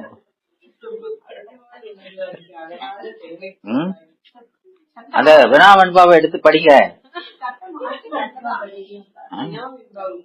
இவங்க படிச்சா உங்களுக்கு ஞாபகம் வராது. நீங்க படிக்கிறத யாரு எதை செய்தாலும் அருள் செய்கிறது. இப்ப படிக்கிறீங்க புஸ்தகம், இந்த புஸ்தகத்தை நீங்க வெறும் பேப்பரு எழுத்துன்னு பார்க்க கூடாது. திருவருள், அதனுடைய உருவம், தூள உருவம், அருளினுடைய அப்போ விக்கிரகம். அது எது விக்கிரகம்? நீங்க கையில வச்சிருக்கிறது. நீங்க கையில வச்சிருக்கிறது என்னது? பெருமானுடைய விக்கிரகம். அப்ப அத படிக்கிறது பூசை, அத படிக்கிறது. அப்ப அத சிரத்தையோட செய்யணும். செய்யணுமா இல்லையா? அதுல தப்பு செஞ்சா பெரிய குற்றம். அதனால அருளால் உணர்வா இருக்கு, இது அருள் என்று பயபக்தியோட அத படிச்சா அகலாது நிற்கும். மறக்காது. உங்களுக்கு சரியான பொருளையும் தந்து, செம்மை பொருள் தந்து நிற்கும். விளங்குதா? அப்படி இல்லாம ஒன்றி புஸ்தகத்தோட ஒன்றி இருந்தால் தெருளா. இது இந்த நூலு இறைவனுடைய வாக்கு ரூபம், அவனுடைய தூல வடிவம், அதை தெருளாது. வினா வெண்பா இந்த புத்தகத்தை படிச்சீங்கன்னா ஓமன் கண்ட கனா போல உங்களுடைய ஏதாவது கேட்டா கையில் ஊமன் கண்ட காணாம். ஒருத்தனுக்கு கையும் இல்ல வாயும் பேச முடியாது, அவன் ஒரு கனவு கண்டிருக்கான். அதை எப்படி சொல்ல? சைன் பண்ண முடியாது, கை இல்ல சொல்றதுக்கு. அப்போ என்ன செய்வான்? பெப்பரப்ப என்ன செய்வான்? பெப்பரப்பான்னு தானே இருப்பான். அது மாதிரிதான் கேட்டா சொல்லிட்டு இருப்பீங்க, ஒன்றுக்கும் பதில் சொல்ல விளங்குதா? ஆமா. அப்போ உங்களுக்கு ஒருத்தர் நினைக்கிறதோ மறக்கிறதோ உங்க கையில இல்ல. எதை நினைக்க செய்யணும் எதை மறக்க செய்யணுங்கிறத யார் செய்யறா? லகான்லாம் அங்க இருக்குது, விளங்குதா? அதனால அவன் திருவடியத்தான் நீங்க பற்று நிக்கணும் இல்லையா? அதனால பெருமான் மறக்குமாறில்லாத என்னை மகிழ் செய்து அப்படின்னு அவர் சொல்றாருல. மறக்க செய்தவன் நீராம்னு யார் சொல்லியிருக்கா? யாருமா சொன்னா? யாரு சொன்னா? இவரு ஞான சம்பந்தர்.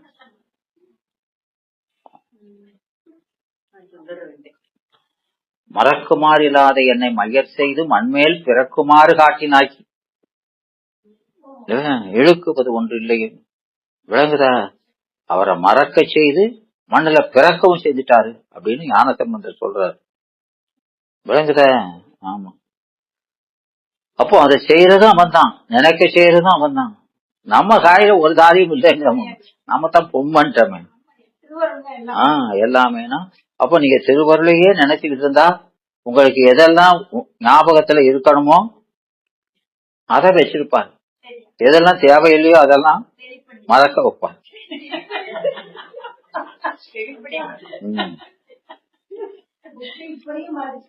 அதனால இங்க அது உபகார உரைத்தல்,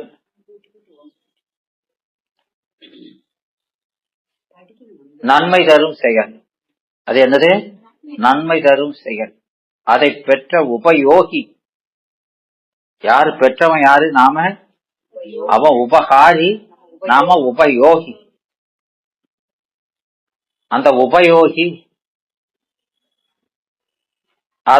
அந்த உபகாரத்தை அயராத அன்பினால், அதை அயரக்கூடாது, மறக்க கூடாது. ஒருத்தர் செஞ்ச உபகாரத்தை மறந்தா செய் நன்றி கொண்டல் குற்றம் இல்லையா?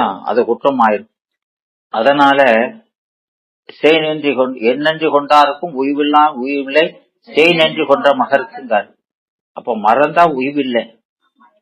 ஆமா. அதனால அயராத அன்பின் அரண்களல் செல்லும் என்பது இன்னொரு அதிகரணம். ஆக இந்த சூத்திரம் 2 அதிகரணம், 2 கருத்து இருக்கு. அப்ப இந்த வடமொழி சிவஞான போதத்தை எடுத்து காட்டுறாரு. சிவை கைப்பம் கதக சிற்க கதகீத அப்படிங்கிறாரு, செவவிருத்தி. அப்போ சிவனோடு ஒற்றுமைப்பட்டு சின்மாத்திரையாக நின்ற ஆன்மா, அது எங்க நின்ற ஆன்மா? அப்படின்னா என்னது? இறந்த காலம் இல்லையா? சிவனோடு ஒற்றுமைப்பட்டு சின்மாத்திரையாக நின்ற ஆன்மா அப்படின்னா 10ஆம் நூற்பா ஏகனாகி அதான் ஒற்றுமைப்பட்டு. எதனால ஒற்றுமைப்பட்டு? அறிவினால் இல்லையாமா? ஏகநாதல் எதில் படிச்சோம்? அறிவுல தானே. அப்படி சிவனோடு ஒற்றுமைப்பட்டு சென்மாத்திரையாக, சென்னுனா அறிவு மாத்திரையாக. அறிவு மாத்திரைன்னா என்ன மாத்திரை அது? அது என்ன மாத்திரமா? உங்க ஊர்ல இருக்கா அந்த மாத்திரை?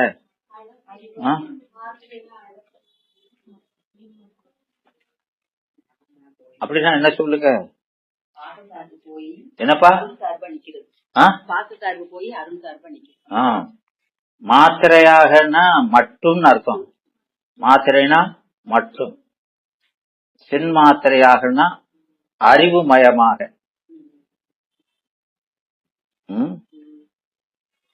நின்ற ஆன்மா. அப்ப அது அறிவு விளங்கி நிக்குது. ஏகநாதனால மலம் நீங்கி அறிவு விளக்கம் பெறுது இந்த ஆன்மா.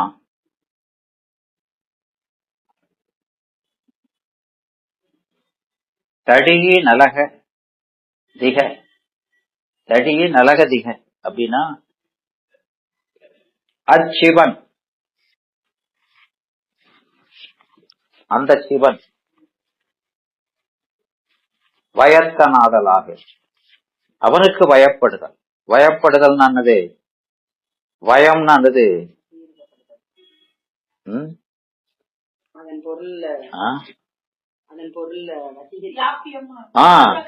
உட்படுதல். உட்படுதல் இல்லையா? அவனுக்கு உட்பட்டு. அப்போ சிவன் பயத்தநாதன் ஆகிய தன் விருத்தியை உடையனாய். தன் விருத்தியை உடையனாய். அப்ப அவன் வசப்பட்ட அவன் எப்படி இருக்கான்? அறிவுமயமா இருக்கான். அப்ப நாமும் அறிவுமயமா விருத்திப்படுவோம். நம்ம அறிவு விளங்குது. அந்த விருத்தியை உடையவனாய் விளங்குதா? அறிவு விளக்கம் பெறுபவனாய் உடையவனாய். மலம் மாயை. மலம் மாயை. மலம்ங்கிறது ஆணவ மலம்.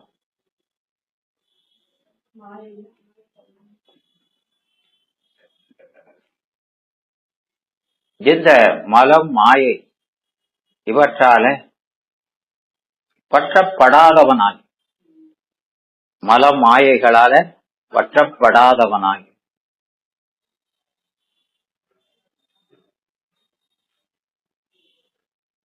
இவ யாருக்கு அடங்கி இருக்கிறானோ அவன் வசப்பட்டு, அவன் வசப்பட்டவன மல மாயைகள் என்ன செய்யாது? பற்றாது. ஏன்? சிவத்தை பற்றாதது சிவத்தை பற்றி நிற்பவனையும் பற்றாது. யாவையும் சூனியம் சத்ததி. மலமும் மாயையும் அவனால சூனியம். அதனால அவனை பற்ற முடியாது. அப்போ அவனை சார்ந்த இவனையும் பற்றாது. பற்றப்படாதவனாய்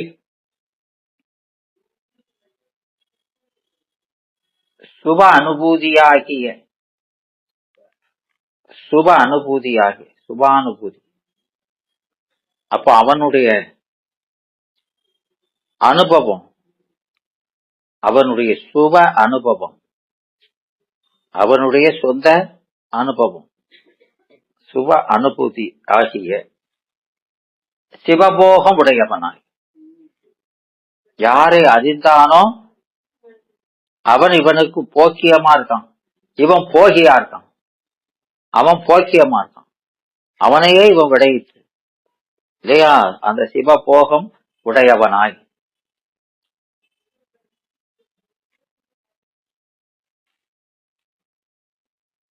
ஆவான் என்றவாறு. இது சூத்திரம். விலகுதாமா? இது பாச விடுதி. 10ஆம் நூற்பா. பாச விடுதி சிவப்பேறு என்னும் 2 பயனுள். பயன் 2 இருக்குது. சாதனை செஞ்சதுனால வரக்கூடிய பயன் பாசபேடு சிவப்பேரு சொல்றோம். அந்த 2க்குள்ள பாச விடுதியாகிய பயன் கூறியவார். அந்த 2 பயன் இருக்குது. அதுல முதல்ல பாச நீக்கிறங்கிறது முதல்ல நிகழ்வது. அத சொல்றோம். முதல்ல அது நிகழ்ந்துதான் 2வது பயன் நிகழும். இதான் முதல்ல நிகழும். விளங்குதா? ஆமா. எப்போ அப்படி ஒற்றுமைப்பட்டு நின்றால் ஒற்றுமைப்பட்டு நின்றாருக்கு எதோடு கூடினானோ அந்த தன்மை இவனுக்கும் வந்துருமா இல்லையா? சாந்ததன் பண்ணம்னு அவன் எப்படி நிக்கான்? மதத்தினால் பற்றப்படாம தூயவனா நிக்கான். அப்போ அவனை போய் இவன் பற்றினானோ இவனும் மதத்தினால் பற்றப்படாத தூயவனா நிப்பான். விளக்குதா? ஆமா. அதனால இங்க பாச விடுதி, அவனை பாசம் பற்ற முடியாதது போல இவனையும் பாசம் பற்ற முடியாது நிப்பான். ஏன் பாசம் அவனை பற்ற முடியாது? அவனுக்குள்ளதானே இருக்குது இல்லையாமா?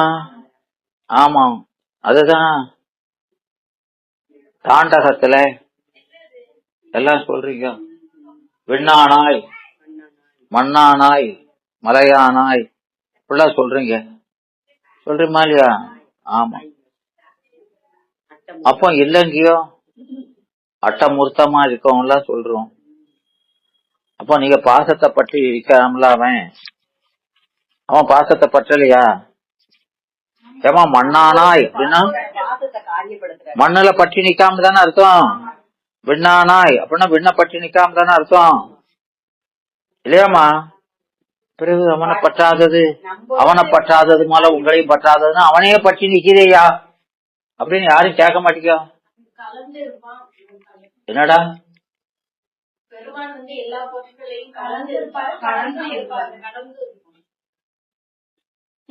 கலந்து இருப்பாரு கடந்து இருப்பாரு. கடவுள் கடவுள் அப்படிதான் சொல்லக்கூடாது. உள்ள உள்ள இருக்கிறதுனால உள்ள இருக்காருன்னு சொல்லக்கூடாது. கடை அப்படிங்கிறது மட்டும்தான். கடை உள்ங்கிறது விகுதி, அது பொருள் தராது. கடந்து உள்ளவன் அப்படிதான் சொல்லணும். உள்ளையும் இருக்காமனு சொல்லி சொல்லிக்கிறாரு. என்னைய போய் சொல்லி இப்படித்தான் சொல்லி கொடுத்துறான்னு என்னைய சொல்லிடுவாங்க. கடந்து உள்ளவன் ஏன்னா அது விகுதி, அது பொருள் சொல்றாரு. பகுதி தான் பொருள். விளக்குதா? விகுதி காலம் மற்றதை காட்டக்கூடியது. அத போய் நீங்க பொருளா சொல்லக்கூடாது. அதத்தான் நாம இறைவன் அப்படிங்கிற மாதிரியா. இறை அப்படின்னா உள்ள இருத்தல், அதான் உள்ள இருக்கிறது சொல்றது. அதுக்கு வேற சொல்லு, இதுக்கு வேற சொல்லு. விளக்குதா? அதனால அவன் எல்லாத்திலையும் கலந்திருப்பான். அந்த பொருள் இவன்கிட்ட கலக்க முடியாது. இவன் கலந்திருப்பான், ஆனா அது இவன்கிட்ட அது வேற. புரியுதாமா? அப்போ இவன் கலந்தா அது கலக்காதா? அது எப்படி சார்? நீங்க அடுக்கலையில போய் கரியா நிக்கீங்க, கறி நீங்களும் கலந்து நிக்கீங்க. நான் கறியை தொட்டாலும் கறி என்ன தொட முடியாது அப்படின்னு சொல்ல முடியுமா?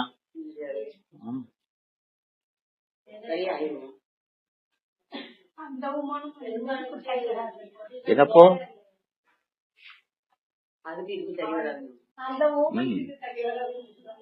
அதெல்லாம் சரியாத்தான் வரும். அது அந்த கறி பௌதிக கறி பௌதிக உடம்பத்தான் பட்டிருக்கு, உங்க உயிரை பற்றல. உங்க மேல பட்டு நீங்க உடம்புன்னு நினைச்சிருக்கிறதுனால உங்க மேல என் மேல எல்லாம் கறியாயிட்டு நீங்க சொல்லலாம். அது அக்கப்பட்ட உயிரை பற்றல. விளக்குதா? ஆமா. அதனால இந்த வியாபிய பொருள் வியாபக பொருளை பற்றவே முடியாது. வியாபக பொருள் எல்லாத்தையும் பற்றி நிற்கும்.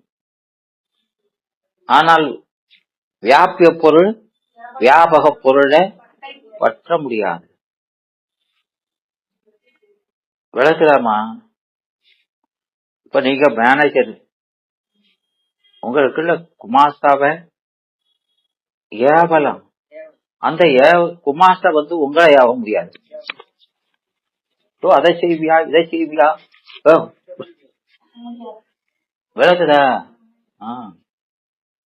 இதெல்லாம் லாஜிக். 2 பேரும் ஒன்னா தான் இருப்பியோ, ஒரே ஆபீஸ் தான். நீங்க ஏவுதல் கருத்தா, அவன் ஏற்றுதல் கருத்தா? அவன் உங்களை ஏவ ஆற்றலால உங்களுக்கு அவன் அடங்கியிருக்கான். ஆற்றல் குறைந்த பொருள் ஆற்றல் கூடுற பொருள்ல அடக்கித்தான் நிற்கும். அடக்க முடியாது, அதை அடக்கி நிக்க முடியாது. விளங்குதா? அதனால இவன் கலந்திருந்தாலும் அது அவங்கிட்ட கலக்க முடியாது. அதனால இறைவனை நோக்கும் போது மற்ற எல்லா பொருளும், இந்த பசுவும் பாசமும் தூரும். அதனால அவன் கலந்திருந்தாலும் கலப்படம் இல்லாம நிக்கிறான். விளங்குதாமா? ஆமா. அதனாலதான் அந்த 2வது நூற்பா என்ன சொல்லுங்க, உலகலாம் ஆகி இதான கலந்திருக்கிறது. வேறாய், அப்படி கலந்திருந்தாலும் எப்படி இருக்கான்? வேறாய். அவன் இலக்கணம் மாறல, அவன் அவனாவேதான் நிக்கிறான். உடனுமாய், வேறாய் உடனுமாய், உலகலாம் ஆகி வேறாய் உடனுமாய், ஒன்றாயும் வேறாயும் உடனாயும் நிற்கிறது. ஓங்கு ஒளியாய், ஒளியாய் ஓங்கி, இப்படி கலந்திருக்கிறது. எதுல கலந்திருக்கான்? இறைவன் கலந்திருக்கிறான்னா எதுல கலந்திருக்கான்? உங்ககிட்ட கலந்திருக்கான், உலகில கலந்திருக்கான். அப்படின்னா என்ன? அவனுடைய சக்தி கலந்திருக்கு, அவனுடைய சக்தி கலந்திருக்கு. விளங்குதா? அது உங்ககிட்டயும் கலந்திருக்கு, உலகத்திலையும் கலந்திருக்கு. அப்படி கலந்து எதுக்கு கலந்து நிக்குது?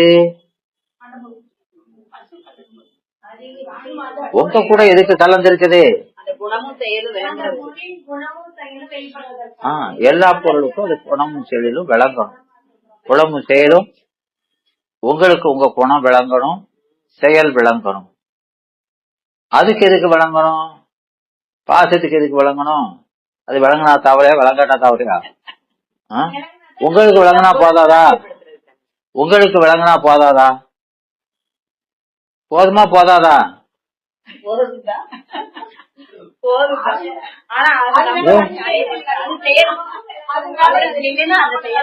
நீ போதும் போதும்னா பாடத்தை தான் போதும்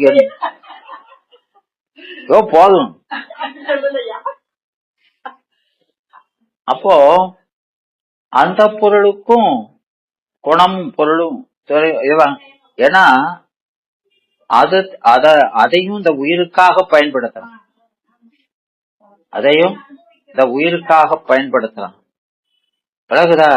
அதனால இந்த உயிரின் பொருட்டு தான் எல்லாத்திலையும் செய்யறான். அவன் தன் பொருட்டு செய்வதில்லை, பாசம் பொருட்டு செய்வதில்லை. யாருக்காக மட்டும்தான்? 3 பொருள், இந்த பசுவுக்காக மட்டும்தான் எல்லாமே செய்யறான். அதனால அதையும் கலந்து இருந்து அவன் குணத்தையும் தொழிலையும் விளக்குறான்.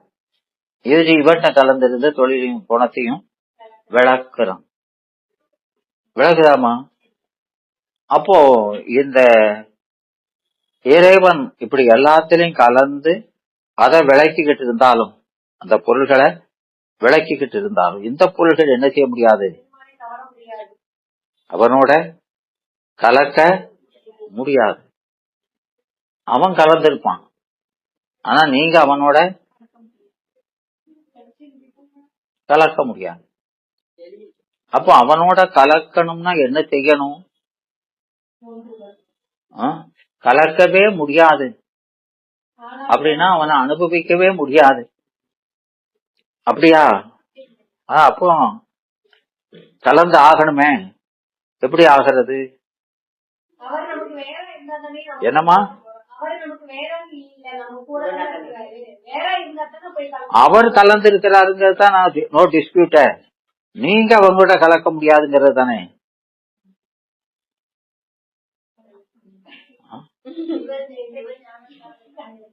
அது எப்படி? சிவஞான விளங்க செய்தால் அப்போ அவன் அவன் என்ன செய்யறான்னா அதுக்கு தடையா இருக்கிறத நீக்கிறான். அந்த பாசம் தான் உங்களை அறிய முடியாதவாறு செய்யுது இல்லையா? அதனால அவன் என்ன செய்யறான்? உங்களுக்கு விளங்குவதற்கு தடையா இருக்கிறத நீக்கிறான். நீக்கி என்ன செய்யறான்? அவன் உங்களோட கலப்பதுனால உங்களுக்கு ஒரு தன்மை இருக்குது. எந்த பொருளை சார்ந்தோ அந்த பொருளா அப்படி ஆடுறது. அதனால உங்களை அவனை போல ஆக்கிக்கொண்டு அவன் அது எது செய்யறான்? அந்த இன்பத்தை அவனுக்கு கொடுக்கறான். விளங்குதா? ஆனாலும் அவனுக்கு உங்களுக்கு என்ன வித்தியாசம்னா, அது அந்த சார்பினால் ஏற்படுகிற மாற்றம் மட்டும்தான். அதை சார்ந்து இருக்கிற வரைக்கும் தான் அது. அந்த சார்பு நீங்கினா எல்லாமே நீங்கும். அவனுக்கு அது பெர்மனண்ட், உங்களுக்கு அது சார்புனால விளையக்கூடியது இல்லையா? முக்கியில இந்த ஆன்மா அவனை சார்ந்த பிறகு அவன் இருந்து நீங்காது. ஏன் நீங்காது? ஏன் நாளைக்குள்ள வருது சொன்னாங்க?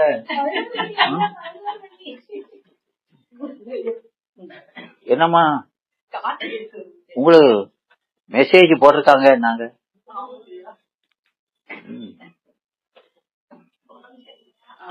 காய்ச்சல் அடிச்சாலும் இப்போ பாடம் கேட்கறதுக்கு வரல, இவங்க என்னைய பாக்கணும்னு வந்திருக்காங்க. என்னம்மா அப்படித்தானே? ஆமா, அதனால போறதுக்கு முன்னால பாத்துட்டு போயிருவோம்.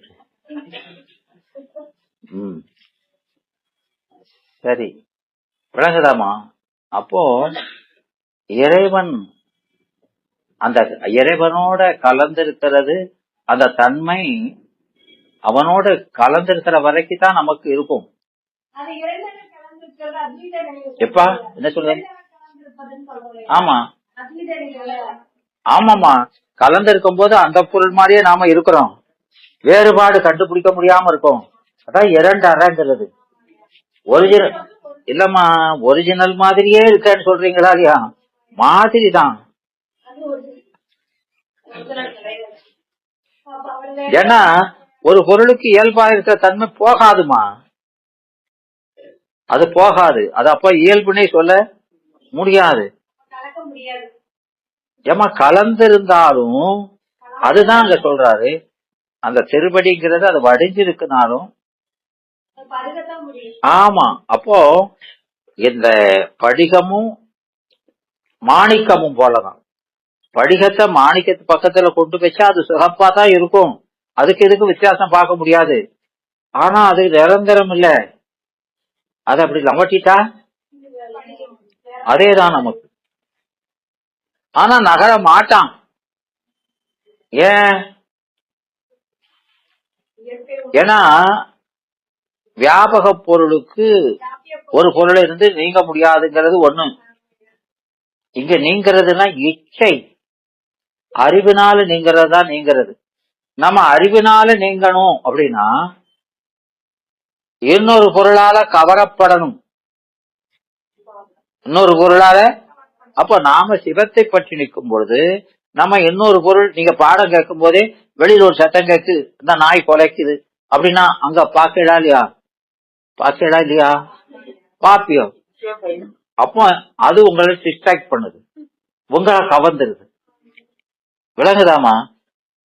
ஆனா சிவத்தை பற்றினவனே அது கவர முடியாது. ஏன்? அதனுடைய ஆற்றல் அது சூனியமா இருக்கு. விளங்குதா? அதான் மெய்யனிடத்து போய் அப்பிரகாசமாய் நிற்கலாம். மெய்ஞான விளங்கிற இடத்திலே உலகம் உங்களை கவர முடியாது. அது கவர்ச்சி இருந்தா தானே விட்டுட்டு போவான். அப்போ இவனை அதான் அவனை பார்த்தா கண் கொண்டு வேற கண்பது என்னங்கிறது. கண்ணுங்கிறது இந்த அறிவு தானே. இந்த அறிவை வச்சு வேற எதையும் நான் அறிய தலைப்பட மாட்டேன் அப்படிங்காங்க. விளங்குதா?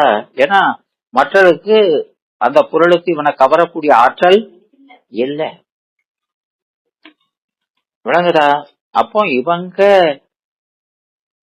அதுல இருந்து விடுபடணும் அப்படின்னா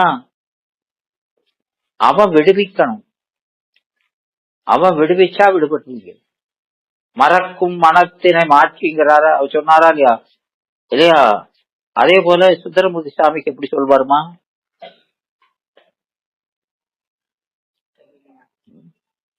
நோக்குவேன் உன்னையே நல்லன நோக்காம காக்கின்றார் ஐவர் கண்டு கொண்டான். இது 5 பேர் இருக்காங்க, அவன் பார்த்திருக்கான் அப்படிங்க. ஆமா, அதனால இங்க பெருமான் நினைக்கிறாரு,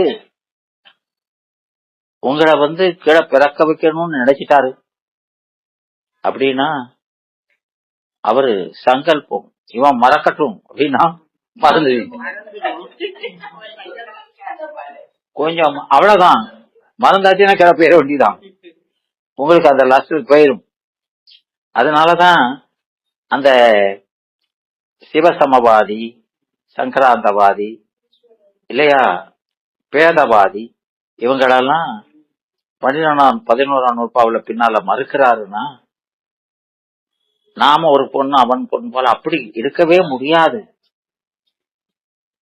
அப்போ அடியில் பொருந்த, அப்போ நமக்கு கண்ணு நல்ல கண்ணு, உங்க கண்ணை டெஸ்ட் பண்ணி சூப்பரா இருக்கு கண்ணு அப்படின்ட்டாரு. அப்படி இருந்தாலும் சூரிய வெளிச்சம் இல்லாம உங்களால பார்க்க, அப்போ இந்த கண்ணுக்கு வியாபகமான காட்சி அந்த சூரியனை சார்ந்திருக்க வரைக்கும் தான். அப்போ அந்த கண்ணுல அந்த சூரியன் என்ன செய்யுது அப்படின்னா, உங்க கண்ணுல ஒளிங்கிற குணம் இருக்கும் போதே அதுல இருளுங்க குற்றமும் கூடயே இருக்குது. சாத்விகம்ங்கிற ஒளியா நிக்கும் போது தாமசம்ங்கிற இருளுங்க உடனா நிக்குது. அத இந்த ஒளி மூலம் அந்த தாமச குணமான இருளை நீக்கி கண்ணுக்கு பூரண ஒளியை கொடுத்தா அது காணும். விளங்குதா? அந்த கண்ணுக்கு கண்ணொளியை கொண்டு, கண்ணினுடைய ஒளியை கொண்டு கண்ணுல இருக்க இருளை நீக்க முடியாது. அப்படி நீக்க முடிஞ்சிருந்ததுதான் அந்த இருளை அதை பற்ற முடியாது, இந்த இருளை அங்க இருக்க முடியாது. அப்போ அந்த இருள் இருக்குதுன்னா அந்த அதனுடைய ஆற்றல் உங்களை அடக்கி நிக்கதான அர்த்தம். அப்போ அதை நல்லிபை பண்றதுக்கு உங்களை விட 100 ஆற்றல் தேவைப்படுது. அதனால இதை பற்றுறதுனால அது அடங்கி கிடக்கு. அதுபோல நம்மகிட்ட இருக்கிற ஆணவ மலத்தினுடைய ஆற்றலை நாம் அடக்கி அறிவுல தெளிவு வரணும்னா இறைவனை பற்றி நின்றா மட்டும்தான். நம்ம அறிவுனால அதை அடக்கி நிக்கவே முடியாது. அதனால நானும் உன்ன போல ஆயிட்டேன்னு நான் தனியா நம்ம பாத்துக்கிடுவேன் அப்படின்னு தனியா திரும்பிட்டாலே எல்லாம் போச்சு. விளங்குதாமா? அதனால அருக்கண் புகுத இருள்வோம், கண்ணுல அருக்கண் புகுந்தா இருள்வோம். அது போல ஒன்னிலே இல்லையா, அந்த நம்மட்ட ஆன்மாட்ட அடியில் பொருந்த, பெருமான் திருவடியில பொருந்த மலம் போம். விளங்குதா? அதனால நீங்க அதுல போனோமா அதை திரும்பவே கூடாது. அப்படி இருந்தா வரைக்கும்தான் மலம் பட்டாமல் இருக்குமே தவிர இல்லைன்னா பற்றிக்கிடும். விளங்குதாமா? அதனால நான் தனி கிணி அப்படிங்கிற பேச்சுக்கே இடம் இல்லை. அதனாலதான் அதெல்லாம் நல்லா ரசிக்கணும். நம்ம 1ஆம் நூற்பாவுல அந்த முத்தியில கூட எப்படி சொல்றோம், பலவாறே தொழும்பாகுமாங்க. அதான கடைசி பாட்டு. முற்றியிலும் பல வகையில அவனுக்கு அடிமைப்பட்டு கிடப்போம். அவனுக்கு அடிமைப்பட்டு கிடப்பதுதான் நமக்கு பெருமைமா. விளங்குதா? அதான் பாதுகாப்பு. பல வகையில என்ன பல வகை? அப்போ எது ரொம்ப அடங்கி இருக்கிறதோ அதுக்கு ஆனந்தம் அதிகம், அடங்க அடங்க பலன் அதிகம். அதை விடுவானா எவனாவது அப்படின்னு சொல்ற. அதனால அவங்க நீங்கிறதுக்கான வாய்ப்பு இல்லை, நீங்க மாட்டான், நீங்கினால் போயிரும் அப்படிங்கிறது. விளங்குதா? அதனால இந்த பாச விடுதி சிவப்பேறு என்ற 2 பயனுள் பாச விடுதியாகிய பயன் இங்க சொல்றாரு. அப்ப அந்த பாச விடுதியில பாசம் போகும்போது உடன் நிகழ்ச்சியாய் நிகழ்வது என்னது? அருள் விளக்கம், அறிவு விளங்கல். அப்ப பயன் 2ல பாச வீடு சிவப்பேரு. பாச விடும் பொழுதே சிவப்பேரு வந்துடும் சொல்லிடப்பாரு. விளங்குதா? இங்க பாசம் நீங்கும் போது என்ன வரும்? அறிவு விளக்கம் தான் வரும். அதான் உடன் நிகழ்ச்சி. ஆனந்த விளக்கம் வராது, அது தனி. விளங்குதா? ஆமா. அதனால இப்ப நாம பார்த்துக்கிட்டு இருக்கிறது ஆனந்த விளக்கம், அறிவு விளக்கத்தை பார்க்கல. 11ஆம் நூற்பா ஆனந்த விளக்கம், அது பின்னாலதான் வருது. இப்ப இந்த பாச விடுதி இதான் முதல்ல நிகழும். இதுக்கப்புறம் உள்ளதை நாம அடுத்த வகுப்புல தொடர்ந்து இத பார்க்கலாம். இந்த வடமொழி அந்த இதை எடுத்து அதை காமிச்சிருக்காரா இல்லையா, அதை பார்க்கணும். அதெல்லாம ஒன்னத்தான் சொல்லியிருக்கான், காட்டு உபகாரம் தான் சொல்லியிருக்கான்னு சொல்றானா இல்லையா, அவன் என்ன சொல்லியிருக்கான்னு பார்க்கணுமா இல்லையா? பார்க்கணும்.